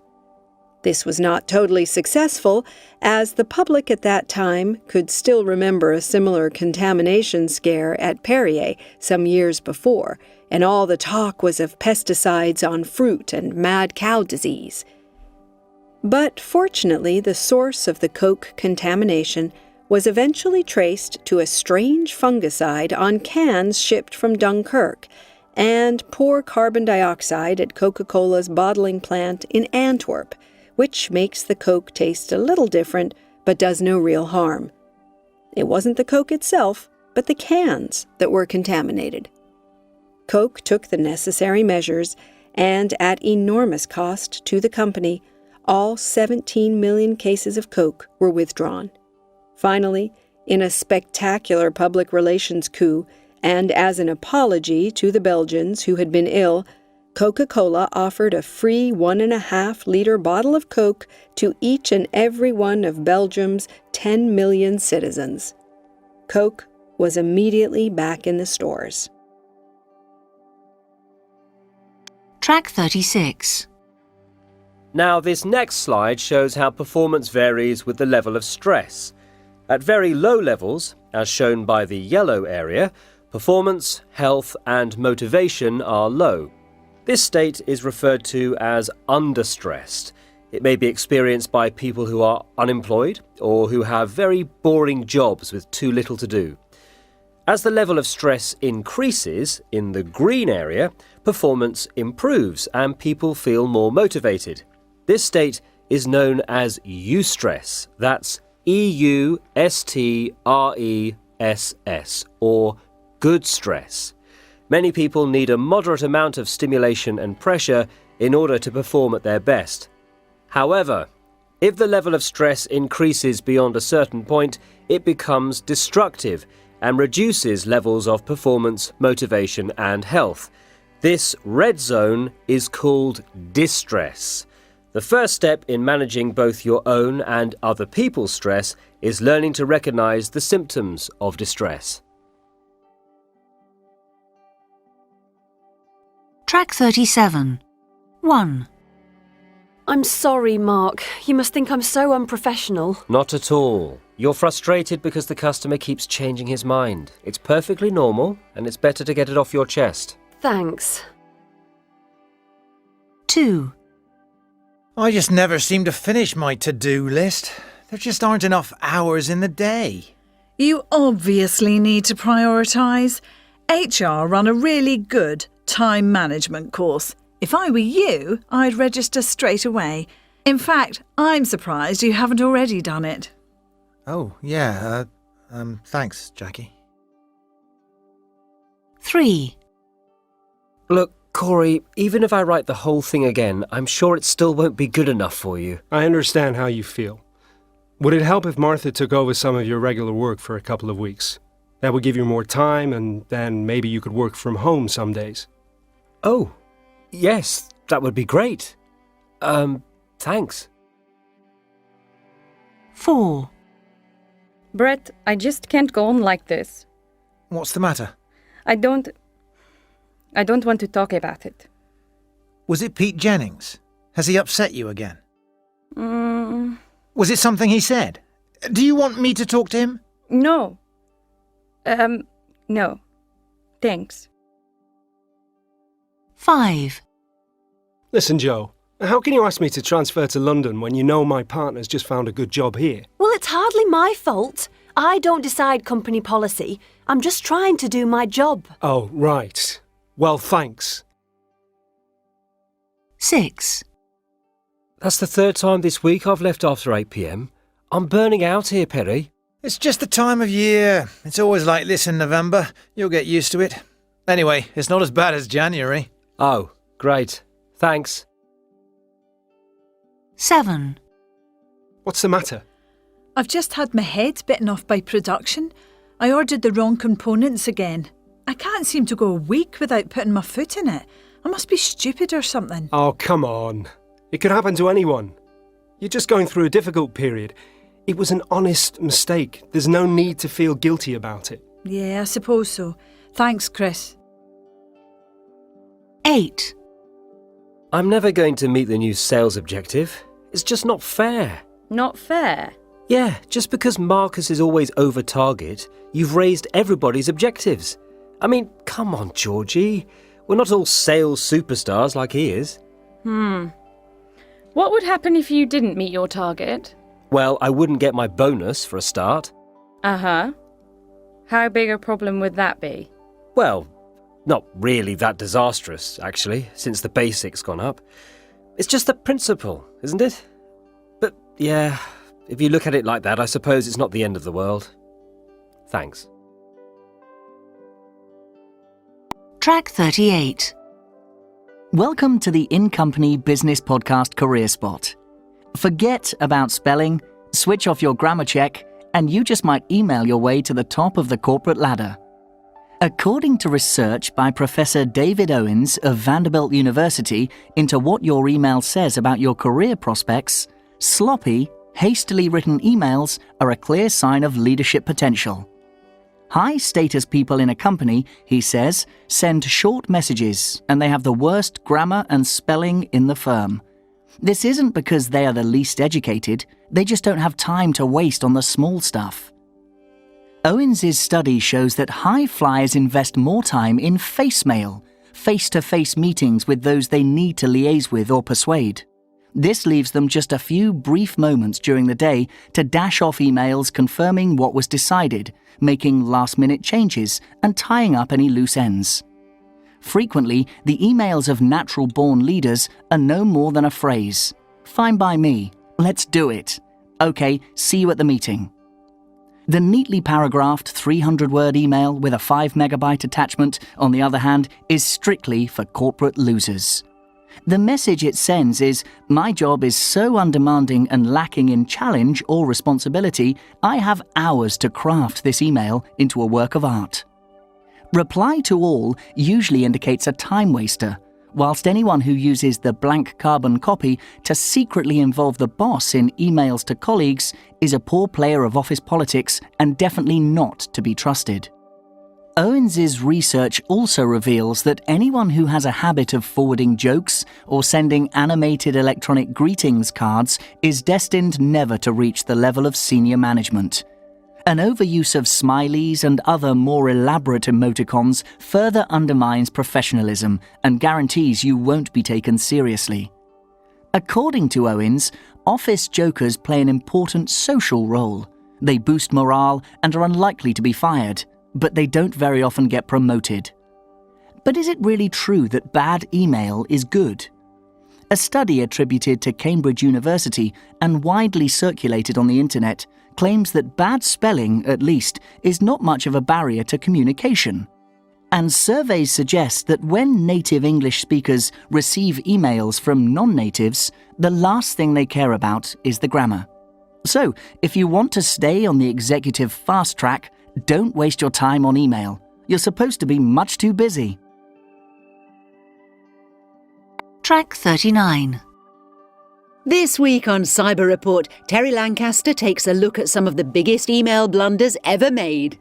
In April 2000, millions of computer users received an unexpected email. The subject line was intriguing. It said, "I love you."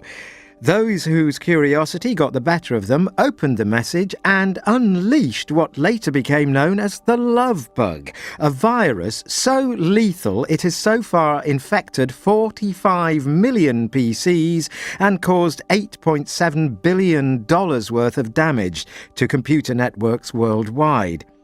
Computer viruses like the love bug sound like every company's worst nightmare. But the real danger these days is not so much what can get into your email system as what can get out. You just never know where that email you now regret sending may end up. The first high-profile blunder occurred in 1997 when employees at the Norwich Union Insurance Company started spreading a rumour about a competitor on their internal email system. Western Provident, they said, was about to go bankrupt. Western Provident was not about to go bankrupt, and when the email suggesting it was came into their possession, it sued. The case was eventually settled out of court for a cool £450,000. In yet another email blunder instance, Devon schoolgirl Claire MacDonald found herself receiving emails containing top-secret information from the Pentagon after being accidentally added to a CC list by a naval commander. One of the emails was offering advice to the UK on how to prevent secrets from being leaked. She received so many secret files, it caused her computer to crash. And the corporate email blunder stories just go on. When Dow Chemical discovered hundreds of controversial emails being exchanged between members of staff, the company took no chances. It fired 74 employees and suspended a further 435. But disciplining your staff electronically isn't always a good idea, as the CEO of Cerner, Neil Patterson, found out to his cost. When Patterson reprimanded 400 managers by email, his criticisms somehow found their way onto the Yahoo website for all the world to see. Cerner's stock fell by 28% within the week. And at Merrill Lynch in 2002, the company ended up paying out $100 million when Henry Blodgett, an internet stock analyst, strongly recommended buying stock in a company he had previously described in what he thought was a private email as totally useless. But perhaps the most famous business emails in history came to light during the Microsoft antitrust trials. When Netscape was still operational, CEO Jim Barksdale claimed his company never wanted to collaborate with Microsoft in the internet browser market. Until, that is, Microsoft lawyers unearthed an email from Netscape President Jim Clark to a senior executive at Microsoft stating clearly, "We do not want to compete with you." And Microsoft, for its part, denied any attempt to push Netscape out of the market until an email from Bill Gates to AOL executives was submitted as evidence. The email clearly expressed Gates' desire to sabotage Netscape. Oh dear. So the message is clear. With email, honesty is not always the best policy. And if you must tell the truth, think twice before clicking that send button. That was Terry Lancaster talking about the biggest email blunders ever made. And now a sneak preview of the latest in wireless technology. Track 1. 1. Did you know that of the world's 100 biggest economies, only 56 are actually countries? That's right, 56. The other 44 are companies. In fact, if companies were allowed to join the G8 group of the world's richest countries, Microsoft would take the place of the poorest country. I think it's getting a little scary, don't you, when a corporation can outperform a nation? And maybe it's time to stop and ask ourselves, should business really be that powerful? 2. You know, the joke books of the world are probably full of more lawyer jokes than just about anything else. One of my favourite lawyer jokes is, this guy's having a quiet cafe latte at a coffee bar when an angry man starts shouting, "All lawyers are criminals!" The man jumps to his feet and cries, "I resent that remark." "Why?" says the angry man. "Are you a lawyer?" "No," says the man. "I'm a criminal." But I'm here to tell you that not all lawyers are corrupt. It's just 99% of them who give the others a bad name. 3. Good morning. I'd like to start off by thanking Dr. Jensen, Dr. Tan and Dr. Martinez for inviting me to speak today. Our company has a long history of collaboration with this university, and it's always a great pleasure to address the robotics experts of the future. Yes, before I begin, perhaps I could just take a moment or two to introduce you to the rest of my team, who are here with me this morning. 4. I think it was Thomas Edison who said, "I have not failed. I've just found 10,000 ways that don't work." Of course, Edison was an inventor, but he could just as easily have been talking about sales. In sales, our success rate is nowhere near as bad as 1 in 10,000. At least it better not be. But we have to go through an awful lot of no sales to make one sale. And the ability to deal with failure is the single most important characteristic of the successful sales professional. Could you just raise your hand if you failed to make a sale yesterday? Just about everybody, right? Well, congratulations. You're obviously on the right track. 5. I was looking through the appointments pages the other day and came across this unusual job advertisement. Here it is. Good hours, excellent pay, fun place to work, paid training, mean boss. Oh well, 4 out of 5 isn't bad. Wouldn't you like to be interviewed by that boss who admits he's mean? How powerful that little touch of honesty is. And that's exactly what I want to talk to you about this morning. Honesty in advertising. And how you get people's attention when you simply tell the truth. 6. Whenever I'm asked about total quality, I think of the story of the American steel magnate Andrew Carnegie. It seems Carnegie was doing a factory tour one day when he stopped to speak to one of the machine operators, a grey-haired old guy, obviously coming up to retirement. "Wilson," he said, reading the man's name badge, "how many years exactly have you been working for me now?" "39, sir," Wilson replied with a proud smile. "And may I add that in all those years I made only one very small mistake." "Good work," mumbled Carnegie, "but from now on, please try to be more careful." Track 2, Extract 1. In the long history of the world, only a few generations have been granted the role of defending freedom in its hour of maximum danger. I do not shrink from this responsibility. I welcome it. I do not believe that any of us would exchange places with any other people or any other generation. The energy, the faith, the devotion which we bring to this endeavor will light our country and all who serve it. And the glow from that fire can truly light the world. And so, my fellow Americans, ask not what your country can do for you.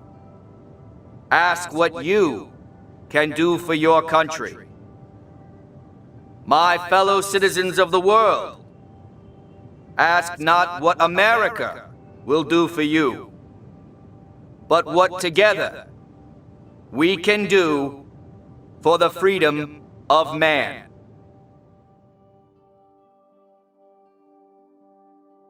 Track 3, Extract 2. I say to you today, my friends, so even though we face the difficulties of today and tomorrow, I still have a dream.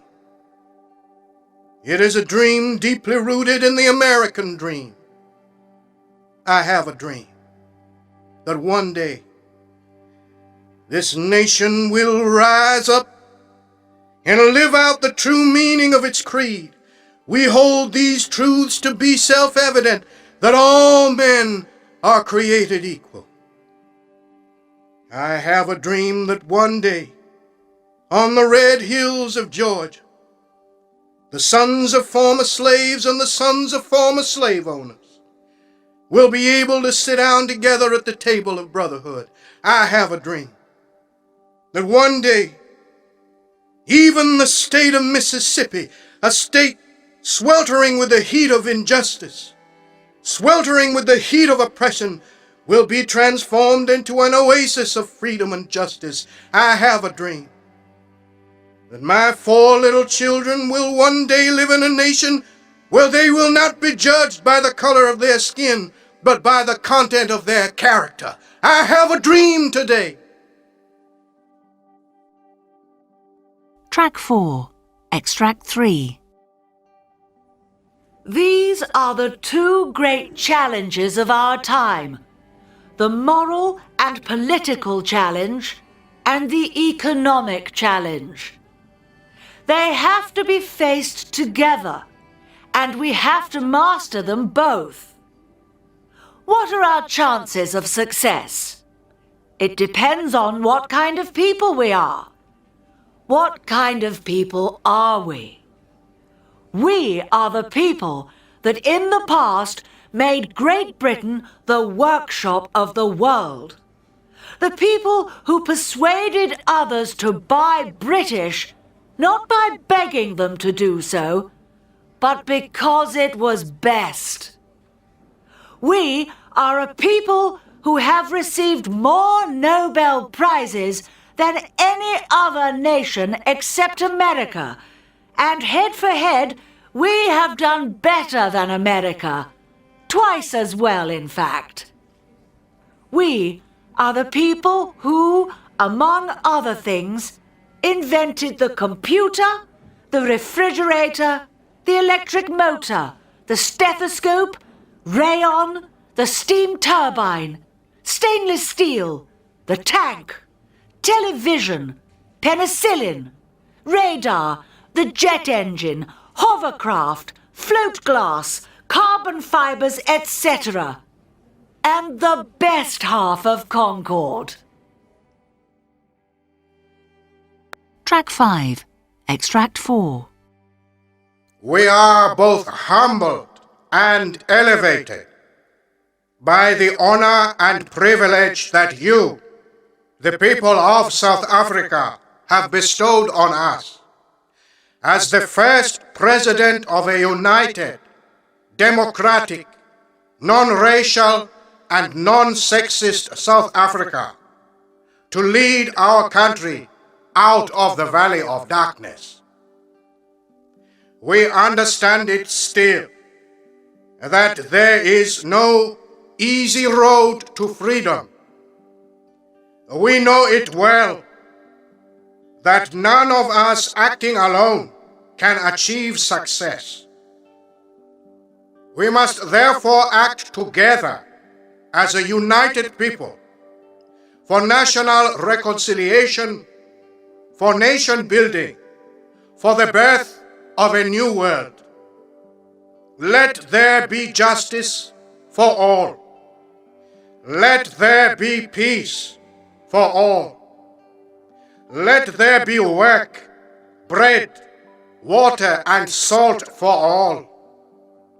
Let each know that for each the body, the mind and the soul have been freed to fulfill themselves.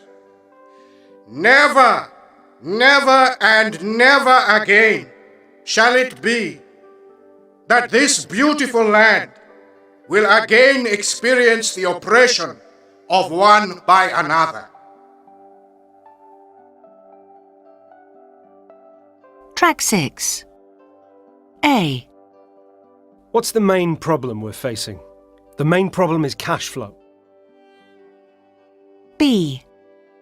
It's so risky, so problematic, and yet so critical to our success. C. It's faster, cheaper and easier to use, but above all, it's more reliable. D. Even if we can never again be the biggest, we can still be the best. E. The point is, more and more graduates are fighting over fewer and fewer jobs. F. Not only are we number 1 in Brazil, we're now number 1 in Latin America. G. In this market, no company has outperformed us. Not one. Ever. H. Not once in over 30 years of business have we ever had a complaint. Not a single one. Track 7. 1. Ladies and gentlemen, we are truly on the brink of a revolution in biotechnology. I'm reminded of the words of futurist and science fiction writer Arthur C. Clarke. People go through 4 stages, he said, before any revolutionary development. Stage 1, it's nonsense, don't waste my time. Stage 2, it's interesting but not important. Stage 3, I always said it was a good idea. And Stage 4, I thought of it first. In gene therapy, we're about to enter Stage 4. And I'd like this company to honestly be able to say, we thought of it first. Thank you. 2. Uh-oh. Sorry. Looks like we've run out of time. So I'm going to have to cut it short. Yeah, I was hoping to show you some of the figures in our comparative study. But, never mind. I think you'll find all the main points are covered in the handouts, so I'll just leave the copies here and you can pick one up on your way out. Okay. So sorry about that. That's it. Thanks. 3. Well, that just about brings me to the end of my presentation, except to say that the future of this company is now in your hands. For if there's one central message I'd like to get across to you this morning, it's this: that this consultancy is no more and no less than the consultants who represent it. And whilst our reputation as a firm may have been damaged by the recent unfortunate events, our expertise as a team is in no way diminished. I want to see each and every one of you raising this company to new heights. I know you can. We built our reputation on crisis management, and it would be ironic indeed if we were unable to successfully manage this crisis of our own and come out on top. So, thank you very much. 4. So, how do you sum up the new Spearing Silhouette Ocean Cruiser? I could tell you that it has won just about every boat show in the USA and Europe this year, that the orders for it are coming in so fast, we already have a 5-year waiting list, that the first 3 names on that waiting list, though strictly confidential, include a famous Hollywood actor, a member of the Saudi royal family, and one of the world's greatest sporting legends. I could also mention that, so impressed are they with our award-winning design, the directors of the Museum of Modern Art are actually proposing to place a full-size model on permanent exhibition. But all that would fail to do it justice. For the fact is that the silhouette is in a class of its own. It is a masterpiece of marine engineering. It is, quite simply, the most stunningly beautiful boat ever built. Ladies and gentlemen, I give you the Spearing Silhouette. Track 8.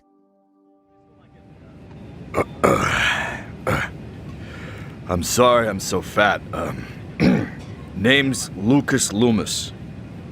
Macon Leary. You Baltimore man? Yes? Me too. Greatest city on the earth. One of these seats is not really enough for me.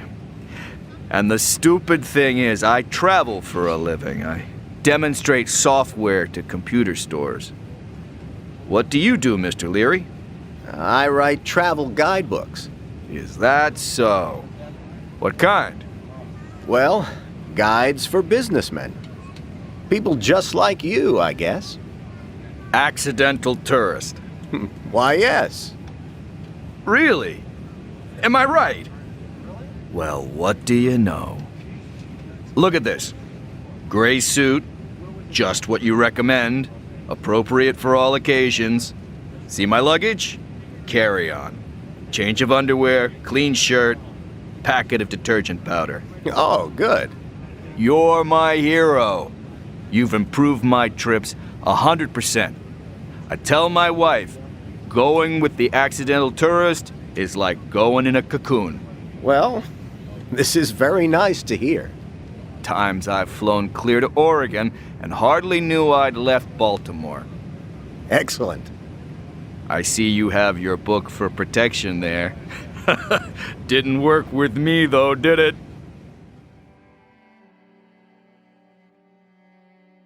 Track 9. Emma.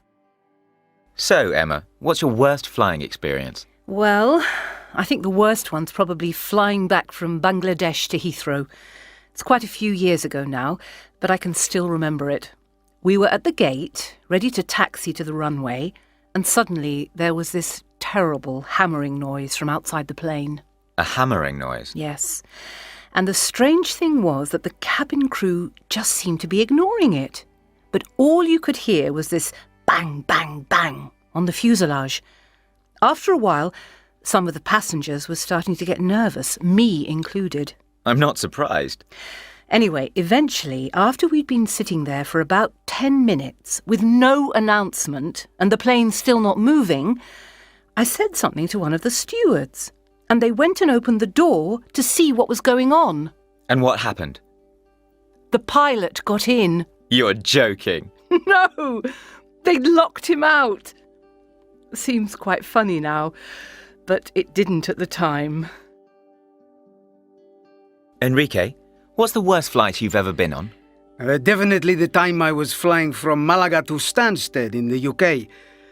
This was around the time of security alerts on international flights, and people were very nervous about flying. Oh, yes, of course. I was traveling on business, but most of the passengers were British tourists. Uh-huh. Anyway, we were cruising at 30,000 feet, and I looked out of the window and saw this French Air Force fighter plane flying alongside us. What? Oh yes, I read about this. Didn't they think the plane had been hijacked or something? Well, apparently air traffic control had lost radio contact with our plane, so they weren't sure what was going on, and they weren't taking any chances. I mean, this French jet was armed with missiles and everything. Sounds terrifying. It was. So, what happened? Well, the jet was there for about 10 minutes checking us out. Fortunately, the captain of our plane managed to keep everybody calm. And anyway, to cut a long story short, everything turned out okay. We even landed on schedule. But I bet you were glad to be back on the ground, weren't you? You can't say that again. Joe. Joe, have you had any bad experiences on planes? Oh, yes, several. One flight I was on, I couldn't understand why they were making us go through the life jacket drill for landing on water. But don't they always do that?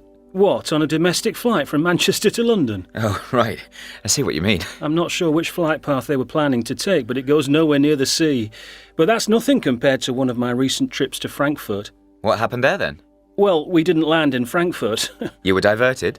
No, the pilot just landed in completely the wrong country. What, you mean he didn't know? Hadn't got a clue. Just about everybody on the plane was looking out the windows and saying, look, I'm sorry to be a nuisance, but this isn't Frankfurt. So where did you land? Luxembourg. Oh my goodness. I don't believe it. Selena. Selena, you've flown all over the world. You must have some stories to tell. Quite a few. I'll never forget the time I was flying in Asia and the cabin crew asked me to sit on the toilet during takeoff. What? Yeah, they wanted my seat next to the emergency exit. Doesn't inspire much confidence in the airline, does it? Not a lot, no. And then to top it all, I ended up sitting next to a guy with a rattlesnake in a basket. Incredible! Yes, that's what I said. Apparently he just bought it on as hand luggage. Track 10. A. Isn't it dreadful? And we got plans for the weekend as well. Thought we might have some friends round for a barbecue. Well, it's always the same, isn't it?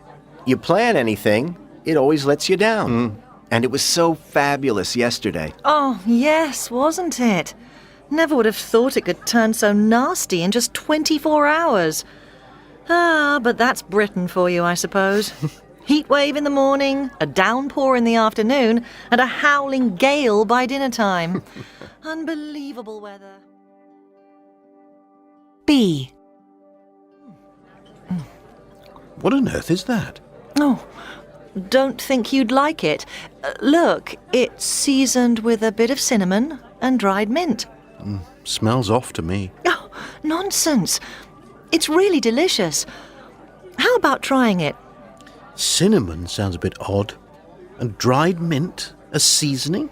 Well, that's normal for Middle Eastern dishes. Ian is giving it a go, so why don't you? It's really good. All right, if you insist. But if you ask me, cinnamon belongs in sweets. Oh, give it a chance, Roger. We'll order you something else if you really can't handle it. C. No, it's not my thing at all, I'm afraid. Oh, but I thought it was marvellous. And it was so well done. Because it must have been a very difficult adaptation, don't you think? Yeah. It went on a bit, though, didn't it? I mean, what was it, 2.5 hours? Well, I found the whole thing absolutely fantastic. Brilliantly directed. And the special effects were incredible. Yes, well, they were good, I'll admit. But they've all got those nowadays, haven't they? I mean, it's all just CGI digital animation. Like all those sci-fi superhero things. D. And I'd really appreciate it because I'm just snowed under at the moment. What with all this backlog to deal with. Yes, I'm sorry to have dumped all that on you. Couldn't think of anyone else I could trust, and with the deadline coming up so fast. It's no problem, but if you could let me borrow Kim for a couple of hours, I'm sure that together we could polish the whole thing off that much faster. You overworking this poor boy, Susan? That's how she lost her last assistant manager, you know, Ian. Oh, ignore Roger. I'll speak to Kim about giving you a hand as soon as we get back to the office. Thanks. Track 11. 1. Daniel, can I have a quick word? Yeah, sure. We've just had confirmation for the Ericsson order. You worked on it last year with Maggie, didn't you? Yes, that's right. So this year, I'd like you to handle it on your own. Are you comfortable with that? Yes, no problem. Great. So basically, the deliverables are exactly the same as last year. You'll find all the specifications in the file. The only difference is we got a bit squeezed on price this time. So if we can manage to keep costs down as much as possible, that would be great. OK, I'll do my best. What's the time frame? We've scheduled delivery for July the 31st. Do you think that's feasible? Yes, should be fine. I'll get started straight away. Excellent. Let's schedule a meeting every couple of weeks then, so we can look at any problems together and think about ways of keeping costs down, OK? Sure. 2. Hi, Gina. How's it going? Not too bad, thanks. But there's a lot to remember. Yes, well, everybody says the first week is the hardest. It gets better, believe me. OK, that's good to know. Listen, could you call these people as soon as you can? They're old customers, so you don't need to tell them a lot about the product. Just try to get appointments for me. Tell them we've got a special offer on upgrades, so I'd like to meet them. You've got my schedule, haven't you? Yes. Shall I email them first? No, just keep calling until you can speak to them personally. You'll probably have to call some of them back outside office hours. If you need to work overtime, that's fine. Just keep a note of the extra time you put in, OK? All right. I'd like us to contact everyone on the list by this time next week. Book the appointments into my schedule as you go, and we'll see how you're getting on when I get back from Spain on Friday, OK? OK. If you have any questions while I'm away, feel free to ask Mandy. Is that all right? Yes. That seems fine. Brilliant. Thanks, Gina. I know you'll do a great job. 3. Technical support. Pete, Frank here. Uh-oh. Yeah. Look, I know it's late, but the server's down again at Captain Discount. Oh, for goodness sake. All right. I'll get over there ASAP. Thanks, mate. Give me a ring when you've finished, would you? Just to let me know how things stand. All right, will do. Cheers.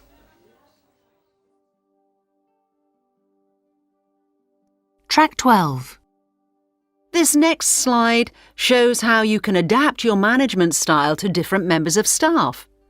The horizontal axis indicates an increasingly directive style from left to right, and the vertical axis measures a supportive style, less at the bottom and more at the top. So, as you can see, there are 4 quadrants representing 4 main management styles. At the bottom right, we have directing. Here, the focus is on giving very explicit instructions. You tell people exactly what you want them to do, why, how, and when they should do it, and you follow them very closely to make sure they do it right. It's the kind of approach you need for young, inexperienced, or new members of your team. As people get to know the job, you can gradually move up into the top right quadrant, which is coaching.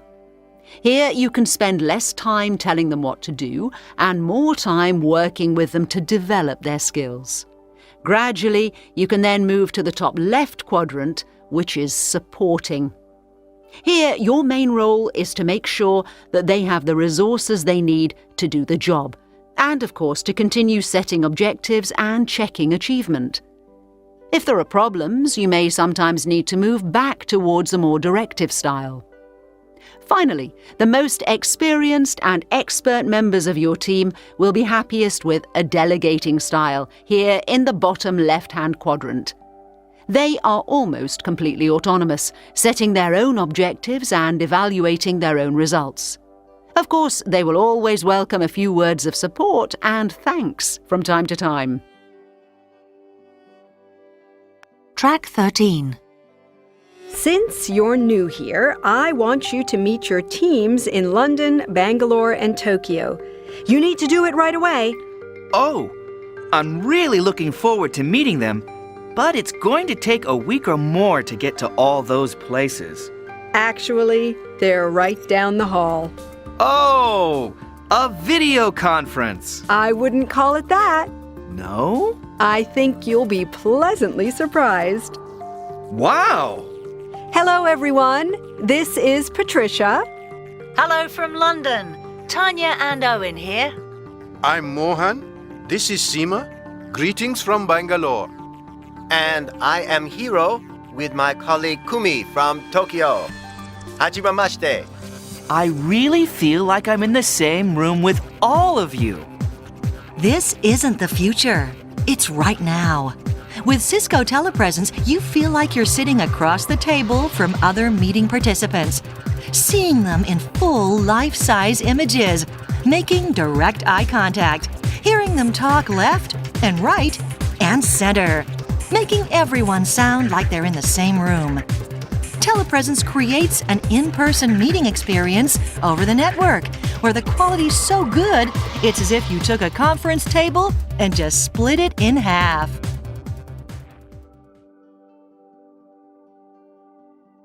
Track 14.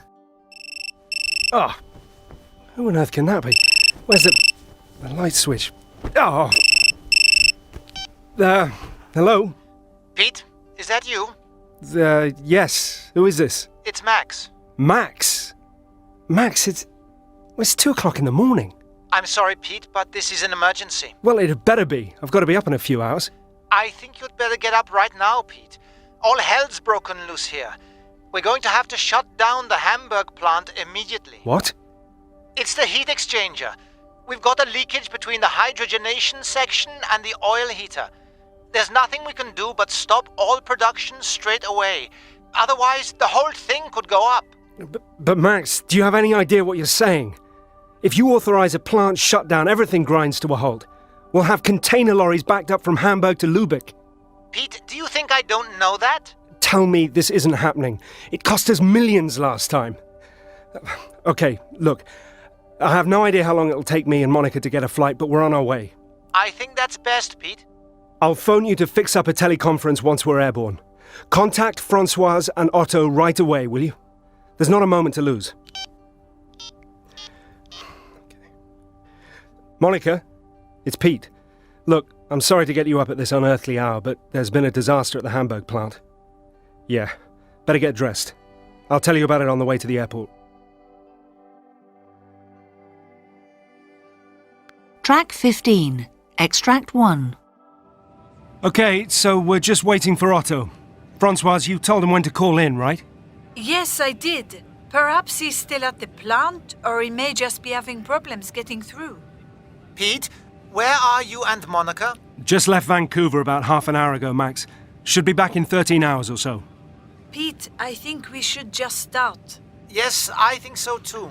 Okay, we really need to talk to Otto, but let's go ahead and get the meeting started and hopefully he'll join us later on. Right.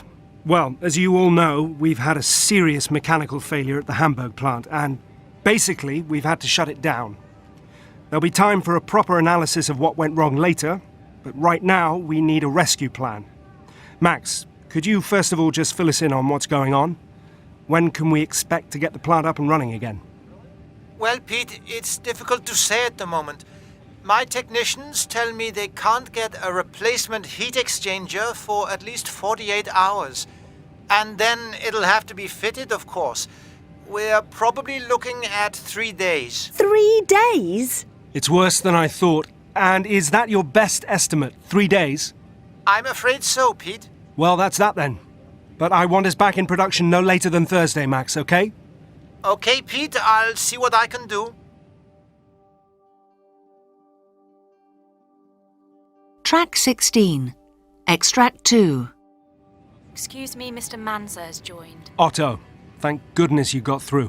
Have you been to the plant yet? What's the situation there? It's pretty bad, Pete. We've had to clear the whole site for the fire service to run safety checks. I see. Otto, is there any chance we can rewrite our production plan? I mean, can we make sure our key customers get priority on orders? I'm already working on that. The problem is, it doesn't look as though we'll be able to meet any of the orders completely. What's the stock situation? Not good. Oh, great. Just what I needed to hear. Don't we keep any stock in reserve for this kind of thing? What, for a complete plant shutdown? No, Pete, we don't. Okay. Well, what about transferring stock from one of our other European plants? It'd take too long. And besides, they're already overstretched as it is. Right. Monica, is there any point in us buying in traded goods from another supplier to cover the shortfall, just for the time being? You mean buy product from our competitors to keep the customers happy? Just for the time being. Pete, you know how I feel about buying from the competition. How are we supposed to build a reputation with our customers if we end up selling them other people's products instead of our own? It's not as if we haven't done it before, Monica. And what alternative do we have?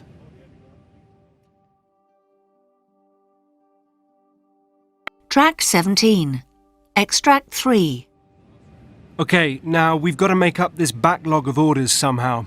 How about Handelsman? Can I come in on that? Go ahead, Françoise. Well, I've already been on to Handelsman. They owe us a favor, actually. We helped them out a few years ago when they were in a similar situation, if you remember. Anyway, it looks like they may be able to do something, but probably not until tomorrow morning. Well, at least that's something, I suppose. Okay, get back to them and see if we can hurry things up a bit. And get somebody in after sales to ring around all our biggest customers and smooth things over with them. Okay, I'll see to it now. Now, Max, are you sure this thing can't just be fixed? I mean, if I gave your technical people, say, 24 hours... Max, you still there? Still here. I've just been told the leakage area has now been made secure. Well, thank goodness for that. Anyway, okay, that's it for now. We're going to try and get some sleep. I suggest we schedule another conference call for midnight European time. But Otto, keep me posted if there's any change in the situation, won't you? Will do, Pete. Okay, thanks everyone.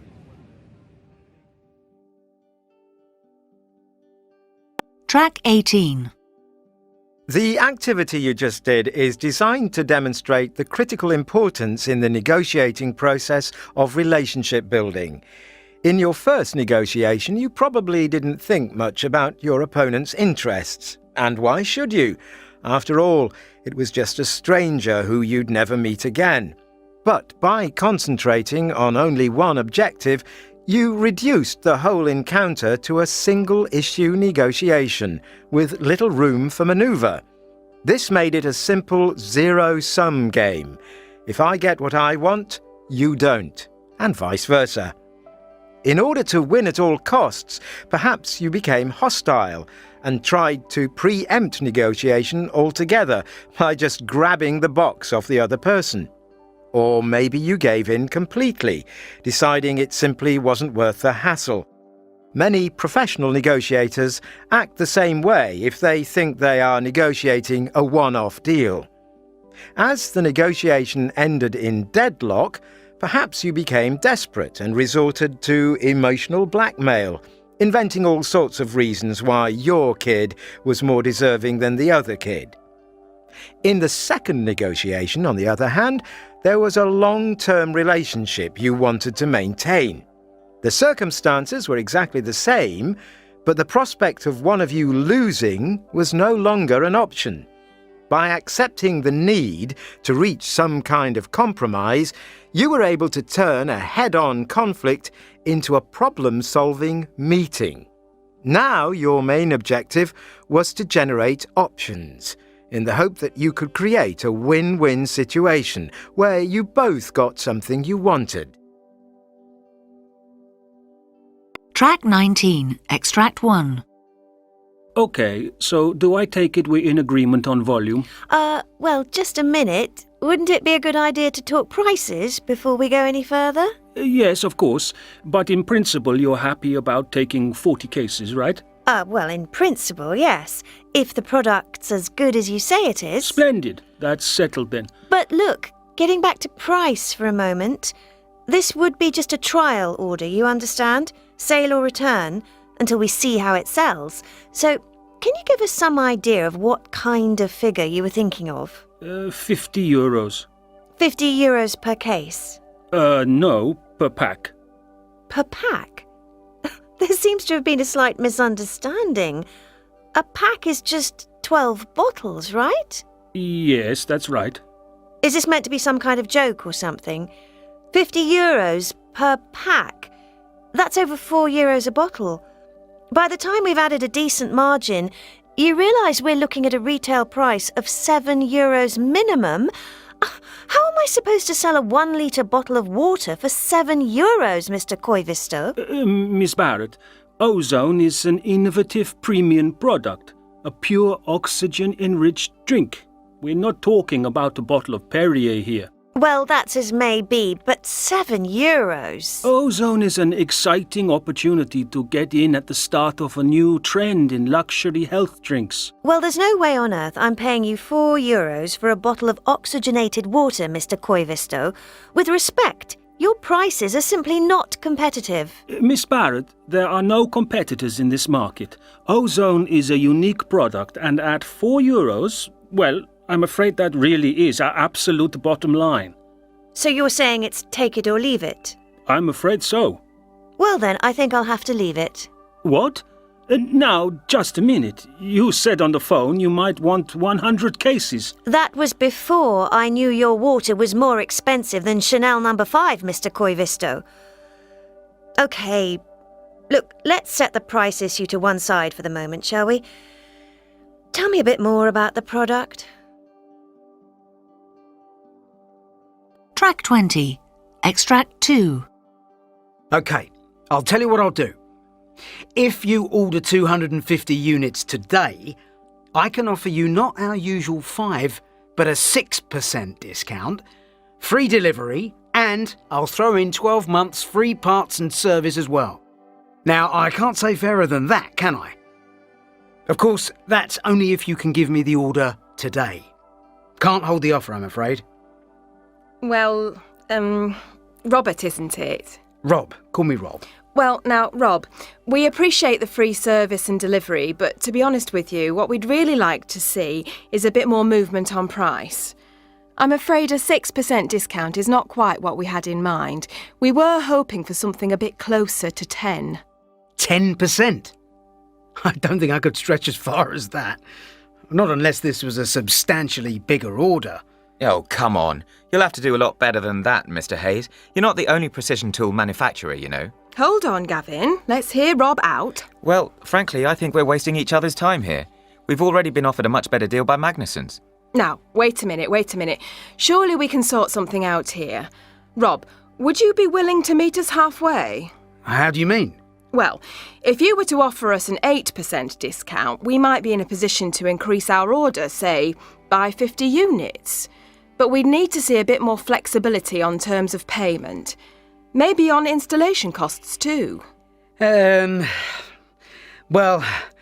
I suppose there may be some room for manoeuvre there. I'd need to check. Can you give me a moment to have another look at the figures? Sure. In fact, let's take a short time out, shall we? And meet back here in, say, half an hour? OK, fine. I still say we'd be better off going with Magnuson's.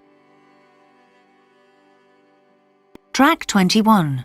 Speaker 1. Well, frankly, I get a bit tired of hearing people go on about win-win negotiating. I mean, let's face it, a lot of negotiations are basically win-lose, and your opponent's interests are the last thing you should be worrying about. Buying a house, a car, double glazing, all win-lose situations. And you'd be surprised how many business negotiations are basically one-off deals as well. In my opinion, in a win-lose situation, the tougher you are, without actually being aggressive, the further you'll get. That's because your opponent takes your attitude as an indication of what's possible and what's not. And the friendlier you seem, the higher their expectations will be. It's like the old saying, give them an inch and they'll take a mile. Track 22. Speaker 2. You always know who is going to win a negotiation. It's he who pauses the longest. I forget who it was who said that, but it's pretty good advice. Basically, shut up. And remember that silence is very often your best weapon. It's a very difficult argument to counter. Faced with prolonged and uncomfortable silences, your opponent is liable to make another concession or give away their strategy or weaken their own position by becoming defensive. So play your cards close to your chest. Talk less, learn more. There's an old Swedish proverb, talking is silver, but listening is gold. Track 23. Speaker 3. I think the biggest trap less experienced negotiators fall into is to turn the whole negotiation into a debate, which it isn't. This is sometimes called positional negotiating. Both sides end up arguing the whys and the wherefores, rationalising their position, trying to justify themselves. They can talk till the cows come home, but it's a complete waste of time. Besides, you're not there to convince your opponent that you're right. He doesn't care if you're right or not, and neither should you.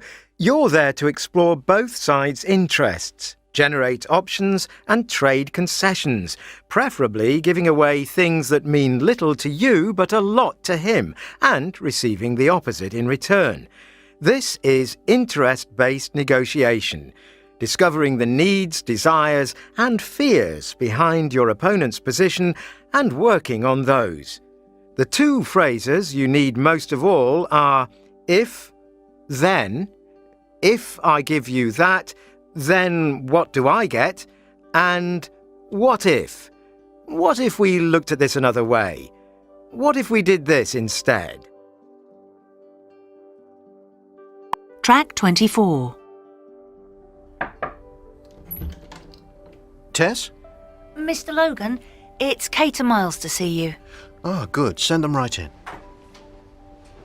Hi, Ronnie. Kate, good to see you. You're looking great, as usual. Miles, come on in. Sit anywhere you like. Can I get you something to drink? Do you have an Evian? No problem. There you go. Miles? I'll just have a black coffee. Good idea, Miles. You look really tired. Coffee ought to perk you up. So, I hear you two had quite a late evening at the Marquee. You could say that. Ronnie, you have to sign this band. You could hardly move for A&R people last night. If we don't snap them up, someone else will. I saw Jimmy Armstrong from Sony sniffing around. Mm-hmm. Well, he usually is.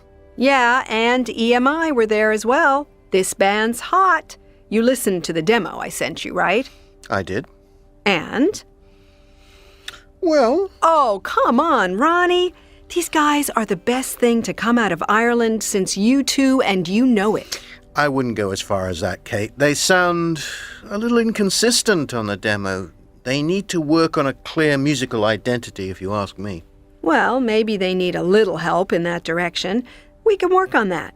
But you have to admit the lead singer's voice is just amazing. In fact, they're musically really strong all round. Okay, I'll give you that. Apart from the drummer, that is, who's pretty second-rate, so he'd have to go. She? She? They have a female drummer? Interesting. Well, anyway, she's no good. Could be tricky to fire. She's the lead singer's girlfriend. Oh, I'm going off them already.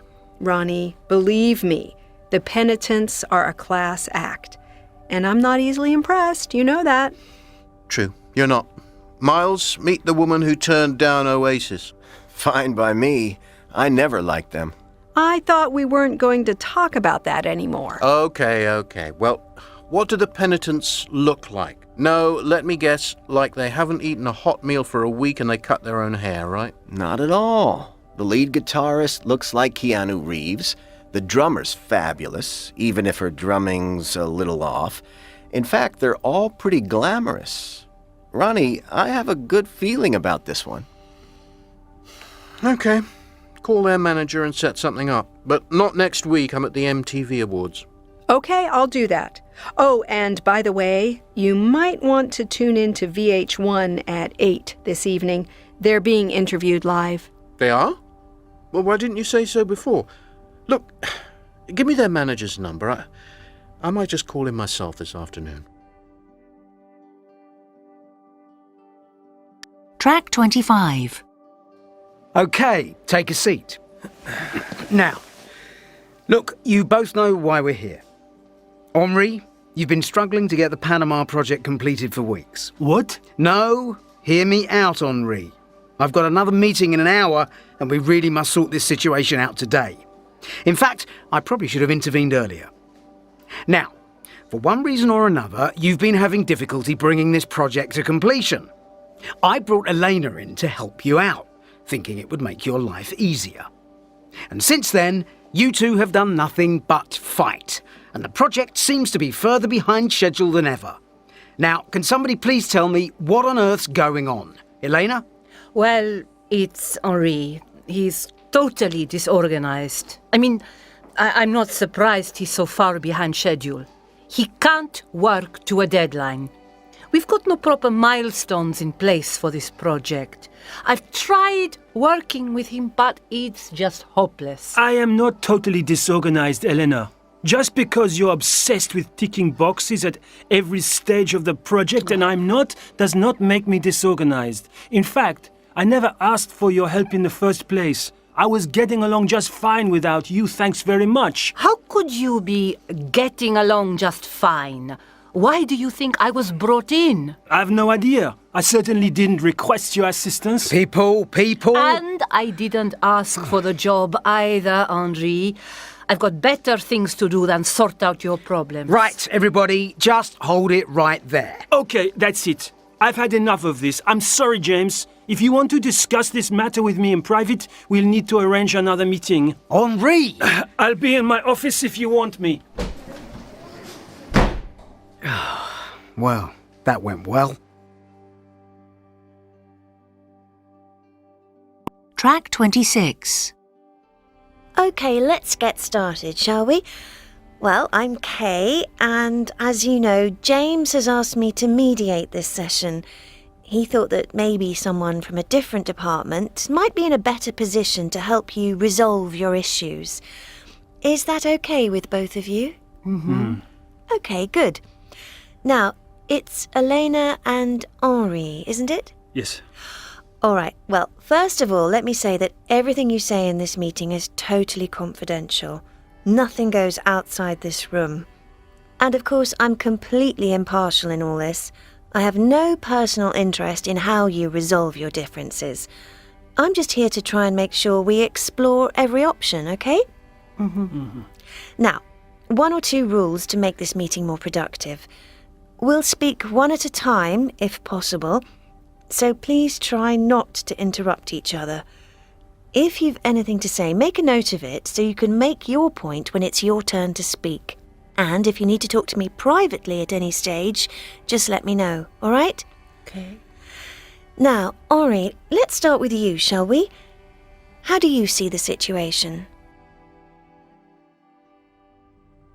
So, frankly, I don't see what kind of help Elena can possibly offer when she hasn't been involved in this project. Knows nothing about it, in fact. Now, hang on, Henri. I know as much about this project as you do. I ought to by now, for heaven's sake. I've been working on it 24/7 for the last 3 weeks. You see what he's like. Just no respect for anybody else's point of view. OK, I understand your position, Elena, but just let Henri finish what he has to say, and I'll come back to you in a moment, OK? OK. Now, Henri, as I understand it, you're not happy about sharing responsibility for this project with Elena, is that right? Well, of course I'm not. It's my project. James had no right bringing Elena in at all. I had everything under control. I just needed a little more time. Maybe some more IT support would have been a nice idea too. What I didn't need is someone else coming in and taking over. I have not taken over. Only because I haven't let you. OK, clearly we have a misunderstanding about roles here. Elena, what was your brief from James when he brought you in? to make sure this project is completed on time and on budget. At the moment, it's 5 weeks behind schedule. But James did not ask you to take charge of the project. Well, of course he didn't. I can't take responsibility for all this. I've got 3 other projects I'm involved in at the moment. So you agree with Henri that this is his project and that you're just trying to do what you can to prevent any further delays? That's right. Henri, are you reassured by what Elena just said? Well, yes, all right. I mean, if she just made that clear at the start instead of storming in. All right. And Elena, can you see how Henri might have thought you were taking control? Well, I suppose so. Good. We seem to be making some progress. Look, Henri, I'm just trying to bring a bit of organization to this project. I mean, you're great on the creative side, but you have to admit you're not strong on the details. We're still sorting out things from phase 1, and we're supposed to be on phase 3. I've got all that covered, Eleanor. So you say, but how do I know that? You never send me progress reports or anything. All right. It looks to me as though what we have here is a conflict of working styles. Should we talk about that a bit more?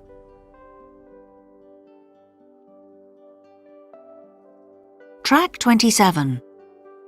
Okay, so can I just summarise what you've agreed? Henri, you're going to remain in charge of this project, but you're going to send weekly reports to Elena so she can keep track of progress, especially on the details, and help out just where she's needed. Mm-hmm. Otherwise, though, meeting deadlines is going to be your responsibility and yours alone. Is that acceptable to both of you? Yes. Mm-hmm. Okay. Now, it's just a suggestion, but you might like to consider having scheduled daily chats over a coffee, just to keep everyone up to speed. Good idea. Yeah, sure. Now, Elena, you've agreed to get that extra IT support Henri requested, which will free him up to concentrate on the creative side of things, and free you up to get on with some of your other projects. Now, does this new arrangement sound like something you can both live with? Yes, I think so. Okay, let's give it a try. Great! Now, I'll just...